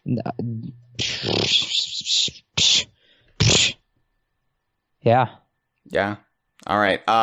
Going forward, it's my turn, right? No, it's your turn. No, it's my turn. Come on, no, get it. We got to get a rhythm here, Hyle. Get it straight. What is whose turn is it? It's your turn. You did Screech and I did Barnacle. Okay, I forget which one of them we did. Because you're at a sex party and you don't know who you're inside sometimes. It's always that example with you. That's always your go-to. Why is that how it is? Because Grabbed by the Ghoulies is nothing but jizz jokes. Keep up. Fair enough, yeah. Captain Blubber from off of Banjo-Kazooie. And I promoted this episode on social media today using a picture of a crying Captain Blubber. And that was a clue that he would not be on the top 10 list because he's upset. So he's upset. Sad, fat little hippo man. No, I like Captain Blubber, and he was a contender for the list. But ultimately, I was like, no, there's 10 better pirates than him. He does captain the Salty Hippo, which he wrecks aground Treasure Trove Cove. Treasure Trove Cove is in the Sea of Thieves, by the way. As is the Salty Hippo. As is the Salty Hippo was the name of a ship during the time of the Sea of Thieves. It sank, so we don't know if the Salty Hippo is named after it or if it somehow was raised. Probably named after it, but sometimes people will keep a name as a legacy and continue with the new ship with the same name. Yeah, we know that the legacy of the Salty Batman. Hippo. Yes, the legacy of the Salty Hippo extended at least to 1998 when Captain Blubber wrecked it again. But yeah, Captain Blubber is a hippopotamus pirate, and his whole thing then is he jumps from job to job. Like after he wrecks his ship, he takes his gold and he buys a wave runner shop, a jet ski shop in Jolly Roger's Lagoon, and then that goes belly up. Before, I guess the mild recession in the year 2000, the .com bubble bursting, also affected him. And so then he becomes a UFO enthusiast, a spaceship enthusiast, and then he wrecks the Saucer of Peril. And anyway, so Captain Blubber 2, we visit him in 1978 when we time travel, and he's a little man, little boy then, and he's like, I have the Junior Pirate Scouts. Would you like to become a member? So he's always been into the whole pirate lifestyle. But he's not good enough to make the list. Sorry. Nope. You can cry all you want, Captain Blubber. The next one on the list is even better than he is. So he probably wouldn't even been number 11, to be honest. And this is Ted the Boat Builder. Ted the Boat Builder from Conker's Pocket Tales. Now Ted is kind of like Barnacle. He's not really a pirate. He's more like an old-timey sea captain. But he is he builds ships. He builds boats for all sorts of pirate folk. He's in Conker's Pocket Tales on Mako Islands, and it's just this is a nothing character. Let's be honest. The reason this character matters to DK Vine is because in the color version of the game, on the Game Boy Color, there's a sign on the front of his shop that just says Ted's Boats. And just that weird level of detail. Like, here's this acorn person. His name is Ted. It just became this like, oh, that's a character we need to hold up and celebrate. And here we are, still talking about him in the year 2020. Gotta love that guy. I like him because of his just because of the voice that Matt Corna did for him in the YouTube videos. Yeah. But maybe I just like Matt Corna. I don't know. I think yeah, the affinity, the everlasting affinity for Ted the Boat Builder is more just our love for Matt, reflected through the prism of a freakish acorn man with a beard. Gotta love it. And we do. All right, so next on the list is that me? Is it you? Okay, Come sorry. on, Come on. Mopping up the jizz. It was the Scurvy Crew. The Scurvy Crew from off of Donkey Kong Country Returns. Now, they were never going to make the list, right? Like, not a chance. But they're worth mentioning honorably because they were crab characters who were kind of taken over by the Tiki Tak tribe, and you had to fight them as bosses. I think they were taken over by the Maracas, the three Tiki priests working in concert with each other, and they were three crabs, and the leader of them is actually, we thought his name was Captain Scurvy, but it's actually Captain Greenbeard, which is, I don't know why, that's stupid. But I mean, Captain Scurvy was a character on the Donkey Kong Country cartoon show, so maybe they were like, that's not, but they're the Scurvy crew, and they're crabs. They're crabs, Jeff. And I think they're important just for the reason that when Retro took over the Donkey Kong Country series, they still littered it with pirate references. That's what I was going to say. Yeah. So having some element of that game, even though it's ostensibly reimagining a lot of Donkey Kong Country 1, revisiting the same kind of locales for the most part, and trying to evoke Donkey Kong Country 1 the most. And that is, definitely doesn't have much piratey stuff in it. The only thing in the original is the Gangplank Galleon itself, where you fight King K Rool. But the fact that even though they're really focused on Donkey Kong Country 1, they still injected a big heavy dose of little pirate theming in here in one world, in the beach world. And then also Mass Blast in the third world, where you just get blasted back to a pirate ship, which is a nice surprise. But yeah, I like that even Retro recognized how important pirates were to Donkey Kong at that point. And, no matter how much the series moves forward and evolves, like what Donkey Kong Country 2 in particular means for the fandom, I think can't be denied even by them. So it was really great to see. Even if the Scurvy crew are nothing characters, I still appreciate them. Yeah, they're fine. They serve their purpose. They're interesting insofar as an early game boss can be. And the next one on the list is the Captain Corplet from Yooka-Laylee. Now, Hyle, I almost wanted to put Yooka-Laylee themselves as an honorable mention for two reasons. Sure. One, they can transform into a pirate ship in the Galleon Galaxy world, right? Right. And two, their house is a pirate ship. Their house is a pirate ship. So the Captain Corplet is not so much on here because he's a great character and we're advocating for him to get his own spinoff, although I would be okay with that, absolutely, and support it 100%. The Captain Corplet is on here because he is the only character in Yooka-Laylee that is actually a pirate, and like lives the pirate lifestyle. He's got the little pirate. He's just a corplet, one of the blue little minions of Capital B and Dr. Quack, but he's got a little pirate hat on him and he calls himself the captain.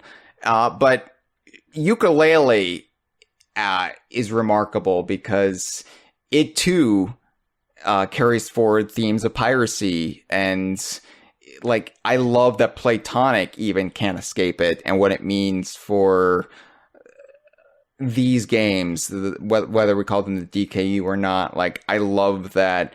Oh, you gotta have pirate shit in there. People are gonna be expecting it, and like this is the same time where like Rare is developing Sea of Thieves, and they're just like, no, let's have them live on a pirate ship. How did the pirate ship get up there? In Shipwreck Creek. That's going to be a mystery, like the Black Rock from off the Lost show. And then we're going to have a whole final world.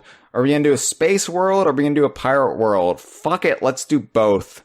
And we're going to have a sci-fi themed outer space world with pirates and have all these weird like nautical mashups with like the interstellar imagery.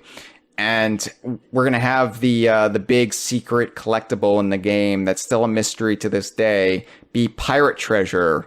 That's their little skulls with jewels in the eyes, which I want to take to the Order of Souls. But like I don't know, like it's cool to me that Playtonic even though Greg Mayles is mostly associated with like the pirate aspects of these games, I love that his brother Steve and everyone else at Playtonic are still into it enough that it becomes this reoccurring imagery in ukulele games. Yeah, I love it. I love. I feel like it's just such a universal theme to throw, even if it's a small element of a game.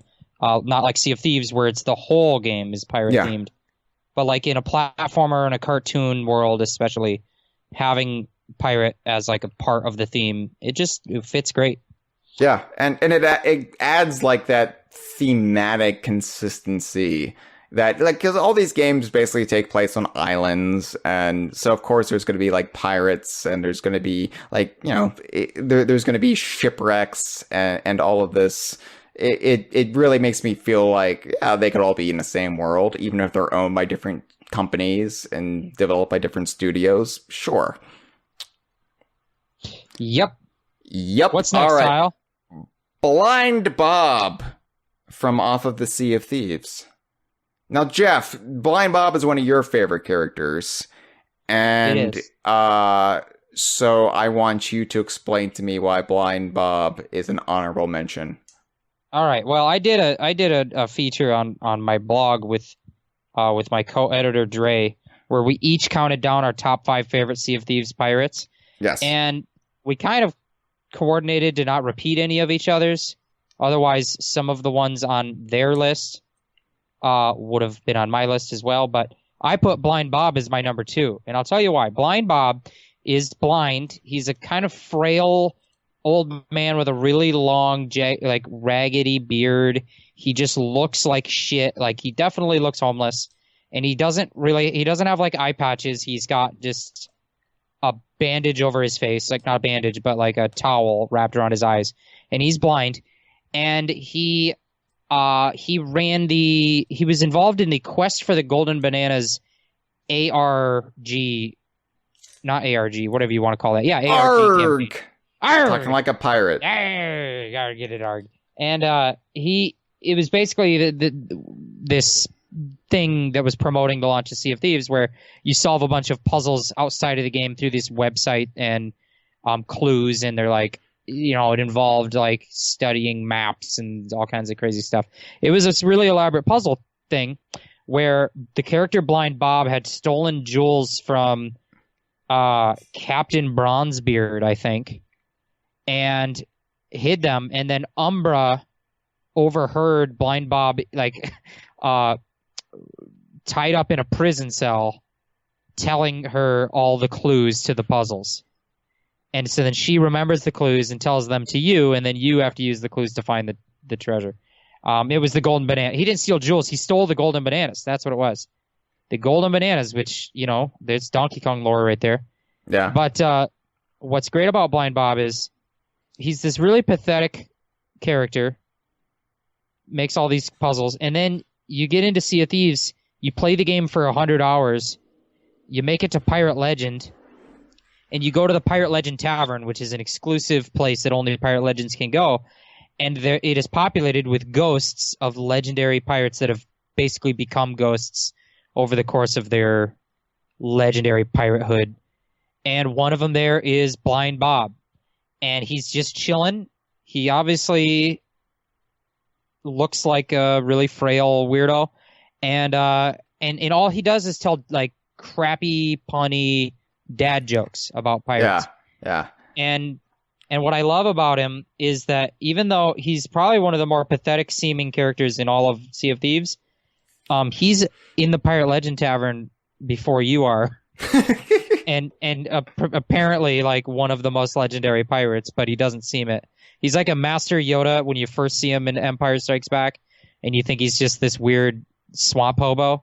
Yeah. And then you find out he's actually the wisest, most powerful Jedi. I feel like Blind Bob might be that, or he just like Mr. Magoo'd his way into Pirate Legend. Anyway, that's what I like about him. That's it. Yeah, I'll accept that. Thank you for explaining your love for Blind Bob to me. And the next one on our list is one I think I won't have to explain as much to you. which No. is Arthur Pendragon, who is Sir Arthur Pendragon from the Commodore 64 series of rare games or of Ultimate Play the Game games, a quadrilogy. It was Staff of Karnath, Entombed, Black Witch, and Dragon Skull, and then, but more relevant to the DKU, became a very prominent character in the Sea of Thieves lore when he entered the game last year. Yeah, so when I said that Sea of Thieves is like this omni prequel for so many rare franchises, in the case of Sir Arthur Pendragon, it's actually a sequel, and it actually the second group of tall tales that so far we only have 2 of them, but they kind of serve as a 5th Pendragon game. And I love that. I love that this relatively obscure old franchise from when Rare was Ultimate Play the Game that didn't even make it into Rare Replay can even have a continuation in Sea of Thieves and get some love and gives a gift to any lingering hardcore fans of that series. Like to me, it shows that there's hope for anybody. Like all these people are like, it's been 6 years since we've had a new Donkey Kong game. And I'm like, well, look at Pendragon. Look at Pendragon over there. Yeah, it's like 30 years. Yeah. And of course, Pendragon is a ghost now, like Blind Bob. He's a ghostman, but still, like he's this really charismatic, kind of sounds like Obi-Wan Kenobi, the Ewan McGregor version, and just this very kind of like more aristocratic than a lot of the Sea of Thieves characters. He plays to me like a more overt hero. Yeah. Than any other pirate who are mostly sort of like the Errol Flynn archetype versus the dirt bags and the scum buckets and the jizz mops of the rest of the ensemble. Yeah, and one thing I really like about the way they incorporated him is that it's not like they just took this character from a game nobody's ever heard, a series of games no one's ever heard of, and just dropped him into Sea of Thieves and kind of were like, well, now Sea of Thieves is his lore. No, they've like really incorporated the lore of his games that are 30 years old now into Sea of Thieves. And like the Black Witch ship that was the subject of the third game, Black Witch, he becomes captain of the Black Witch. He sails it to Dragon Skull Isle and then sails it from there to the Sea of Thieves and crashes the Black Witch on Shipwreck Bay. And so his ship from the past is in there. The Sword of Souls was mentioned in the game Black Witch and is now like it's been not retconned, but like given more context that was given to him by the Order of Souls, and it's actually like an important artifact in the Sea of Thieves. The original captain of the Black Witch was Roger Cavendish, and his daughter is one of Pendragon's crew members on the Black Witch. So it's like they've really like gone out of their way to like not just like take this old character and plop them into Sea of Thieves and say, oh, well, you know, Sea of Thieves is his story now. They've made his story part of Sea of Thieves. Yeah. It's very integrated, very well done. Yeah. I'm going to throw you a curveball, Jeff, because this is not in our notes, but I realize it should be because I just looked over at my poster of him. Captain Bones. Captain Bones, obviously, is an honorable mention. Damn it, Hyle. I was going to slip him in as one that we hadn't written down because I was thinking earlier that we should have written down Captain Bones. Yeah. No. Damn me indeed, because I slipped it in first. And Captain Bones, of course. For more on Captain Bones, I don't really feel like I need to elaborate on Captain Bones because I spent a good chunk of the Battletoads First Impressions episode I did with Dustin Jackson talking about Captain Bones and his relevance and newfound relevance this very year. But yeah, Captain Bones is sort of, I would best describe him as the piratical version of Mr. Pants. He kind of holds the same position in Rare and also kind of the DKU, where he's this purposefully shit character that was used for marketing and promotional reasons that kind of took on a life of its own and became an entity within the game itself. Yeah. I mean, you gotta love Captain Bones. I love it when Rare... That was, I think, it kind of an example of, like, modern day Rare still showing that they could be every bit as goofy and, like, off the book. Yeah. As they used to be, you know, with, like...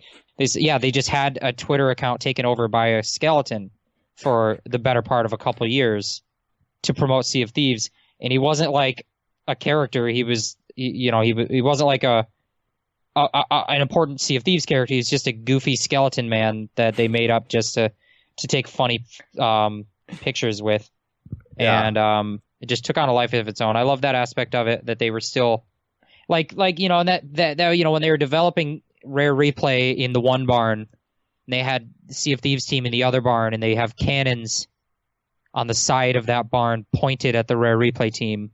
Little things like that just showed how much fun they had making Sea of Thieves, and how they're still, not taking it seriously. Yeah, they're not a bunch of stuffy suits like someone might have you believe because they're part of corporate Microsoft or whatever. Yeah. They're still the Rare we've come to love, and they haven't changed too much from that.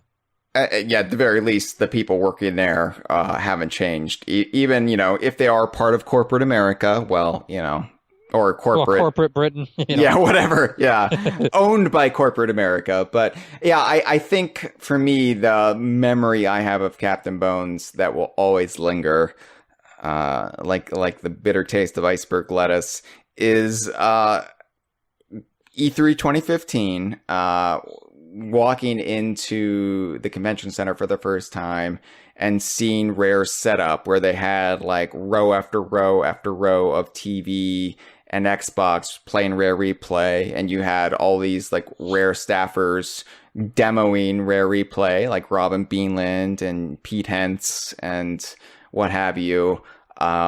Craig Duncan just hanging out like that. That was just like the craziest thing. Like, here's Rare, here's all these important people from Rare hanging out. Oh, there's Greg Mails over in the corner watching you.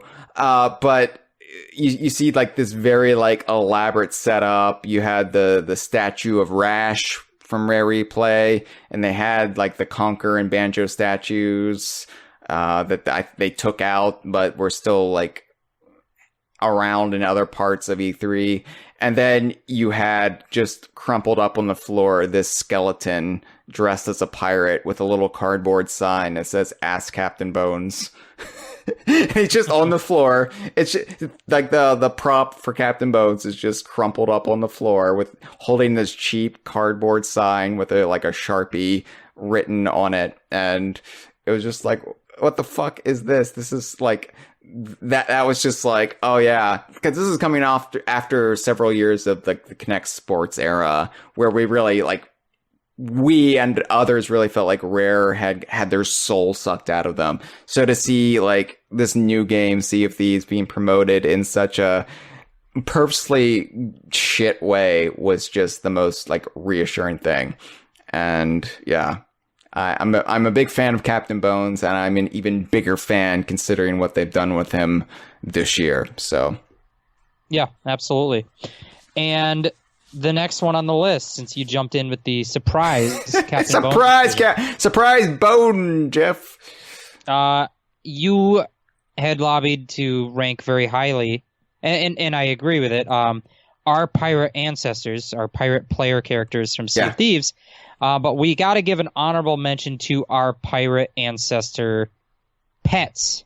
Yes. Our pets that we have in Sea of Thieves, which are characters unto themselves that we've given a lot of love and personality to. So I'll let you kind of list off the ones that are, some of the ones. Yeah, so since they added pets with the Pirate Emporium, and for me, it's really... added so much color to the game, because not only is it your crew that you're sailing with on a given voyage, but it's also any pets that the crew members want to have out. So a lot of times I'll have Pepito Kong out and about, and Pepito Kong, of course, is the payoff of years of a DK Vine hypothetical concept of what if Rare had a Kong character named Pepito in a game without any other returning DKU characters. Would that then be DKU? Or would we have to exclude it because of our Byzantine laws and bylines? And so we were like, there must be a Pepito Kong rule. And then, Rare was bought by Microsoft, and then that just became a more dim and dim prospect until it was like extinguished. But then when they introduced pets and the Pirate Emporium and the ability to own a monkey, and then the light bulb in my head started flickering, Jeff, and I was like, wait a second. Not only is this a Rare game where you can have a monkey that you can name whatever you want, but I'm in the credits of Sea of Thieves under special thanks, the most important part of the credits. I wonder. And so Pepito Kong was born. Pepito Kong, who is a Kong spy who willingly allowed himself to get captured by the Pirate Emporium people, the Grand Maritime Union. Grand Maritime Union, right. So he could infiltrate all the pirate activity happening on the Sea of Thieves and report back to his home, being the faraway lands of Jungle Beat fame, because he is a Capuchin. And I thought this out long and hard, because I was like, well, they have 5 fingers, and this is pre-prosthetic golfing fingers, so I need to pick a Kong or monkey type from the Donkey Kong series that is established to have 5 fingers without the enhancement of golfing fingers from the Mushroom Kingdom. So I picked a Capuchin. Anyway, yeah, there's Pepito Kong, which obviously adds so much to my concepts and lore knowledge, but we also have other favorite pets that we sail with. I already mentioned Shane's parrot, Hyle, but Jeff, you have a bird of your own. Yeah, I have a bird named Crola, which is a parakeet that I named after the Viva Pinata species, Crola. Yeah. And I also, in Viva Pinata Trouble in Paradise, have a Crola, which I have named Parakeet after the Sea of Thieves species, parakeets. And I've got a gold kitty cat named Gold Memper, which is great. Yeah. I know that Cameron has, of note, a cat named Sniffles, which is unofficially, canonically, the same cat that eventually comes into the ownership of Uncle Tusk from the old Rare web column, Uncle Tusk. Here's the thing, Jeff. I'm also in the credits, so not only can I extend any Kong fan into semi-continuity, but I also deem Cameron's cat Sniffles to be the same cat, thanks to my status as a Scribes All-Star. And some of the other favorites we've got, Breagle, Red-Crested Breagle has a character named Little Breagle, a little parrot, a Little Breagle. Dustin Jackson has El Champo, what kind of monkey is that? A Barbary monkey? Yeah. El Champo, which means the Champo. It does mean that, yeah. And it's a masculine form of yes. of the, so yeah. And of course, you've got a multitude of pets outside of just I own an entire pet chest, a PC full of pets, and it's a little bit frightening how much of a hoarder my pirate has turned out to be. My favorite is you bought the evil, kind of not evil, but like the sinister cursed pet, Reaper's Heart pets, and one of these kind of sinister dark energy pets, right? And so one of them is a parrot, and you've named it Disparrot, which I think was my suggestion. It was. And then you came up with the monkey is going to be named Dat Monkey. So Disparrot and Dat Monkey. And then I have the skeletal monkey and parrot, and it's Bone Nana for the monkey and Bone Cracker for the parrot. So a thing there. And I also you wanted to have a cockatoo named after Chris Alcock, Yes. but they won't let you use the word cock They won't. even while naming a cockatoo. No, that's the grand irony, the grand maritime irony of the naming system. It's like, this is a cockatoo, but I can't call it cockatoo because the filter is like, no, you can't use the word cock, and not even in the context of all cockatoo. So of course you named it Chrisatoo. Chrisatoo, which makes complete sense. I also, my dearly departed cat Smokey is a cat in my PC, and Barco, who is based on my current dog companion, who constantly interrupts our streams with the sound of barking and squeaking. Well, Squeako is the squeaking toy, the ball that comes to life. But Barco is in the game as well. Yeah, and I've got I have a gold parrot named Carrot with a K, like 24 carat.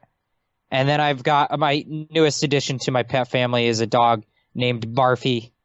Barfy the dog is named after Barfy the Beagle, which was going to be a character in the Pod DK cast lore from back when I was on the Pod DK cast. Barfy the Beagle is the adopted sibling of Wanky the Duck.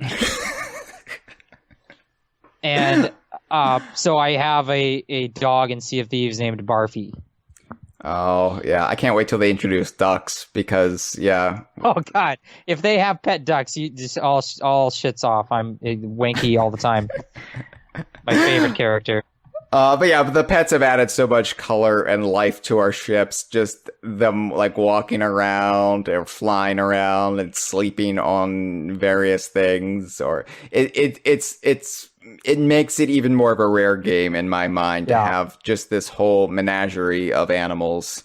We have our own animal buddies. Yeah, and Mitchell Wolf just got his first pet because the two of us were playing on the first day of the new update that added in dogs. We got an ancient skeleton, which gives you a bundle of ancient coins. And Mitchell had never bought ancient coins before.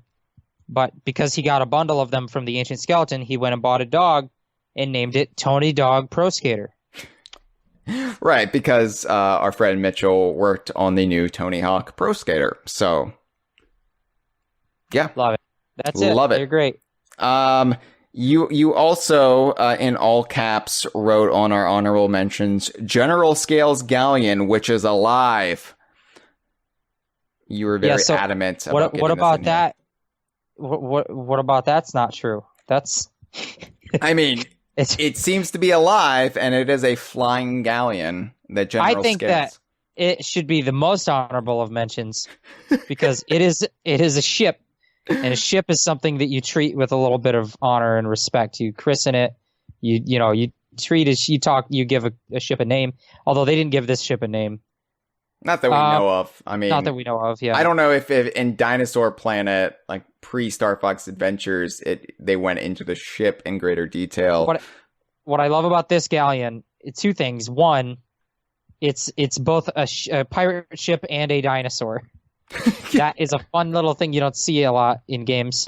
Is a thing that is a living pirate ship that is also a dinosaur.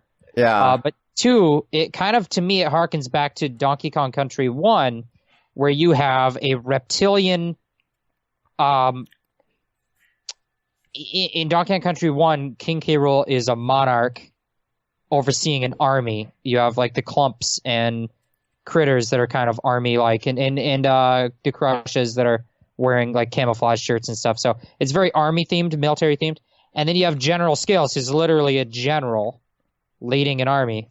Both of them are not pirate themed at all, but they happen to ride around on pirate ships for no reason. So they're both reptiles. They both are not pirates, but they both ride around on pirate ships. Yeah. In those games. So really nice little callback there. And this pirate ship happens to be a dinosaur. It's also interesting that the first console game of the Nintendo/Rare partnership had a reptilian on a pirate ship, and then the last console game of their partnership had it as well. So nice full circle symmetry there. It's poetry. It rhymes. It rhymes. So, number one. That's it. That's all the honorable mentions. Jeff. But we got to get to number one. We got to finish this Talk Like a Pirate Day off with you talking like a pirate one more time. All right. I will talk like a pirate one more time. My throat actually is getting sore. Like You're welcome. You can just say it's COVID, and you'll fit right in to 2020. Okay. I probably won't. Number one. Drum roll. Da-da-da-da-da. Number one. Captain K Rool from Donkey Kong Country 2. Splice the main brace. You said captain, and I was like, where's this going to go? Yeah, any pirate could be I kind of paused on the captain. Yeah. You don't know what captain... Is it Captain Blubber? No. We already said he's not it. So. Is it Captain Bones? Nope! Yeah, Captain K Rool. So, obviously K Rool was going to rank pretty high on this, and it almost felt like it's a cheat, because he's just a part-time pirate, right? Like, he hasn't really dedicated himself to piracy, because... He's just like, oh, I'm going to try being a pirate for a while. No, I'm going to be a mad scientist now. Boxer. That's it. But no, Captain K Rool is, I think, important. And it's also the best iteration of K Rool, who is one of the best characters in the DKU. So it was just going to be hard to beat no matter what. Yeah, I think that for most Donkey Kong fans and DKU fans, King K. Rool ranks incredibly highly among the favorite characters, right? Yeah. And if you were going to limit the list to villains, then he's probably going to come out on top for sure. Yeah. But what's great about Captain K. Rool is that it's the best version of K. Rool from the best Donkey Kong game. And arguably the best game in all of the DKU. But there's other things about it that are great too, including the fact that this is the iteration that established K. Rool could do this. He could change persona. And that infinitely, I think, added to K. Rool's legacy. It added to K. Rool's ability to remain fresh and adapt to new games and just always be something interesting and make it so that he was going to be an enduring character. Whereas the iteration in the first Donkey Kong Country, although very memorable, it is kind of a generic design. Like every platformer ends with fighting a fat reptilian king. Maybe not always reptilian, maybe not, specifically an alligator, but like, is K. Rool in some high-level sense a ripoff of Bowser? Potentially. They injected that with a lot of personality to give him his own take. But when you take the king monarch aspect of him away and you say, oh, but he can be a pirate too, it instantly opens the door and says he can be anything. Yeah. And that adds to his character, his psyche and everything, and makes his character more compelling. His psychosis, in the lore. Even. Yeah. His psychosis in the lore. But outside of the lore, gameplay-wise, it adds to his character's endurance and variety over the course of a franchise.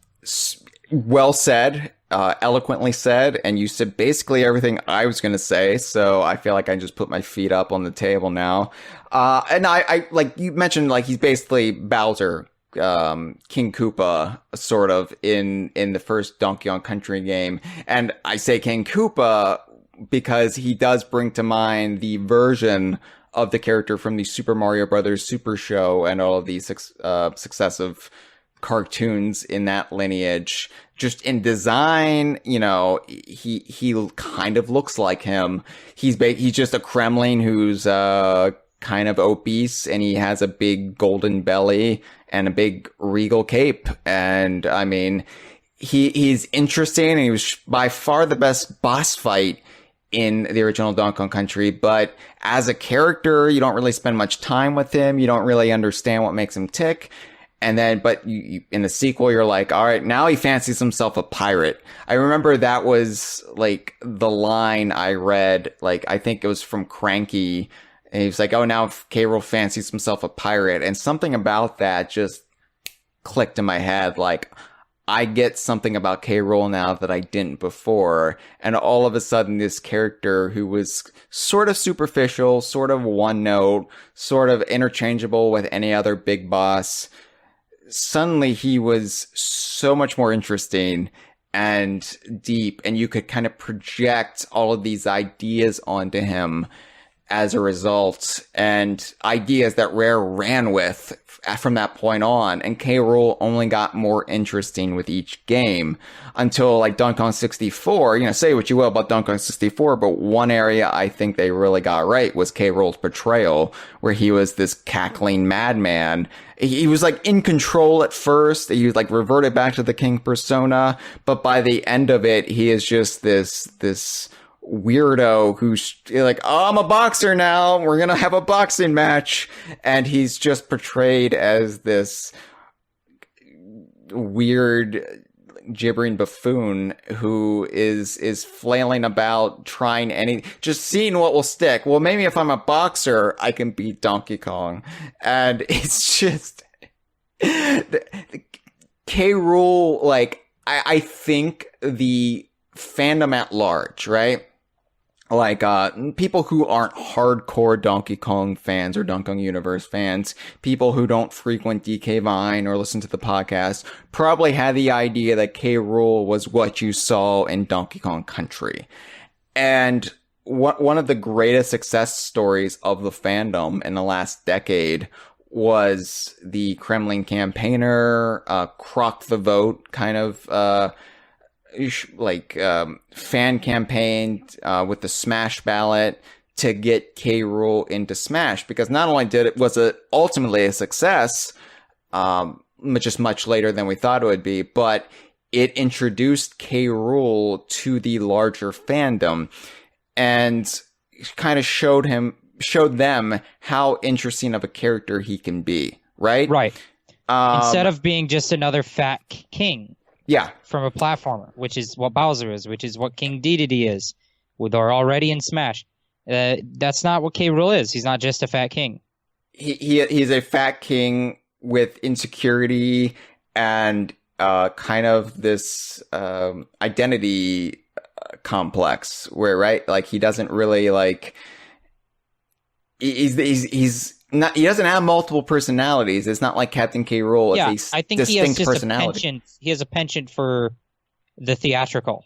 For the theatrical, and also kind of just assuming this well, this is what I am. This is how I'm defining myself. I'm a pirate, going all in on piracy. All right, henchman, I'm cutting off your leg and your leg and your leg. I'm putting pogo sticks on both of your stumps. Just like, what? Like, he doesn't just, he's not just like, I'm going to wear this pirate jacket and this hat and have a blunderbuss and call myself captain. No, he's committing to this.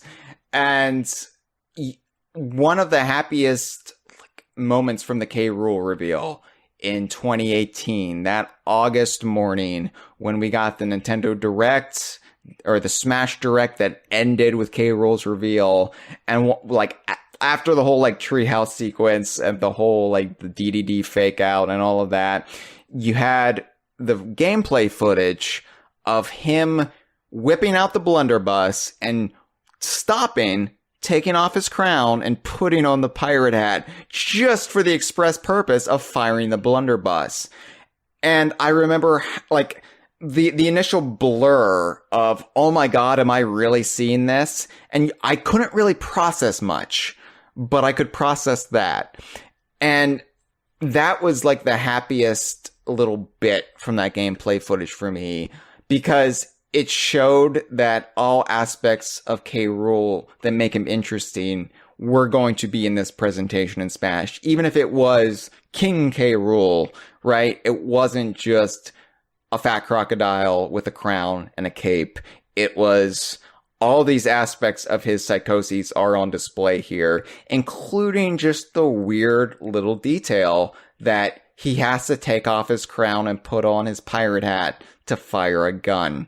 He's that committed to it, even if he doesn't realize it. He's got to stop in the middle of this intense brawl, this fight, to do that.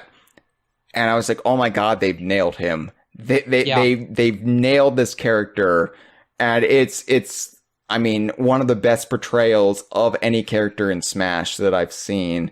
Granted, I feel like I can talk about K Rool more than I can like Solid Snake, but like holy shit, they got him right. Yeah, and what I love about that is that typically speaking, when you're pulling from things to represent Donkey Kong Country or Donkey Kong as a franchise, it can tend to be a little flanderized and basic, and the kind of big name games to remember are Donkey Kong Country and Donkey Kong 64 and Donkey Kong Arcade. Yeah. And that's kind of the bulk of all Donkey Kong representation in media. And the best games in the franchise are probably Tropical Freeze and Donkey Kong Country 2, and you'll have a lot of fans for Donkey Kong Country 3 as well, and those don't get as much of the limelight. Donkey Kong Country 2 and 3 especially are often just ignored in a lot of, how do you represent Donkey Kong? And so when you get like K Rool's playable and he expressly references Donkey Kong Country 2 and 3, that was great for Smash. But yeah, and I think that for most people, a lot of people would agree that Donkey Kong Country 2 is the best game, at least of Rare's games, of Donkey Kong games. And for that reason, Captain K Rool is always going to hold a special place in our hearts, even among the versions of K Rool that we love all of them. Captain K Rool is like a cut above. Yeah, Captain K Rool made me love K Rool, but he also made me love pirates. And here we are on our 8th annual Talk Like a Pirate Day episode, and I don't think that would have been a thing even before Sea of Thieves if it wasn't for Captain K Rool, and that's why for me he is the best pirate in the DKU. He sucks at piracy. You look at all the ships he's crashed on Crocodile Isle, and Donkey Kong 64 even. He's got so many downed ships, and even the Gangplank Galleon is leaking. It's wrecked aground on the rocks in Donkey Kong Country 2, but like K Rool, like I said, it doesn't matter how inept these characters are. Like K Rool is an inept pirate, but that's what makes him endearing to me, and that's why he's my favorite. He's bumbling, but that's just what makes him so appealing. Like he fails at piracy, so he's going to be a mad scientist. Okay, there's really a lot of correlation there, but yeah. Absolutely. He deserves the number 1 spot, more so than our pirate inserts. So thanks for setting me straight there, Jeff. Aye. Yar, yar, yar, yar, yar, cheers, mop. This has been a File 2 production. Qué rico.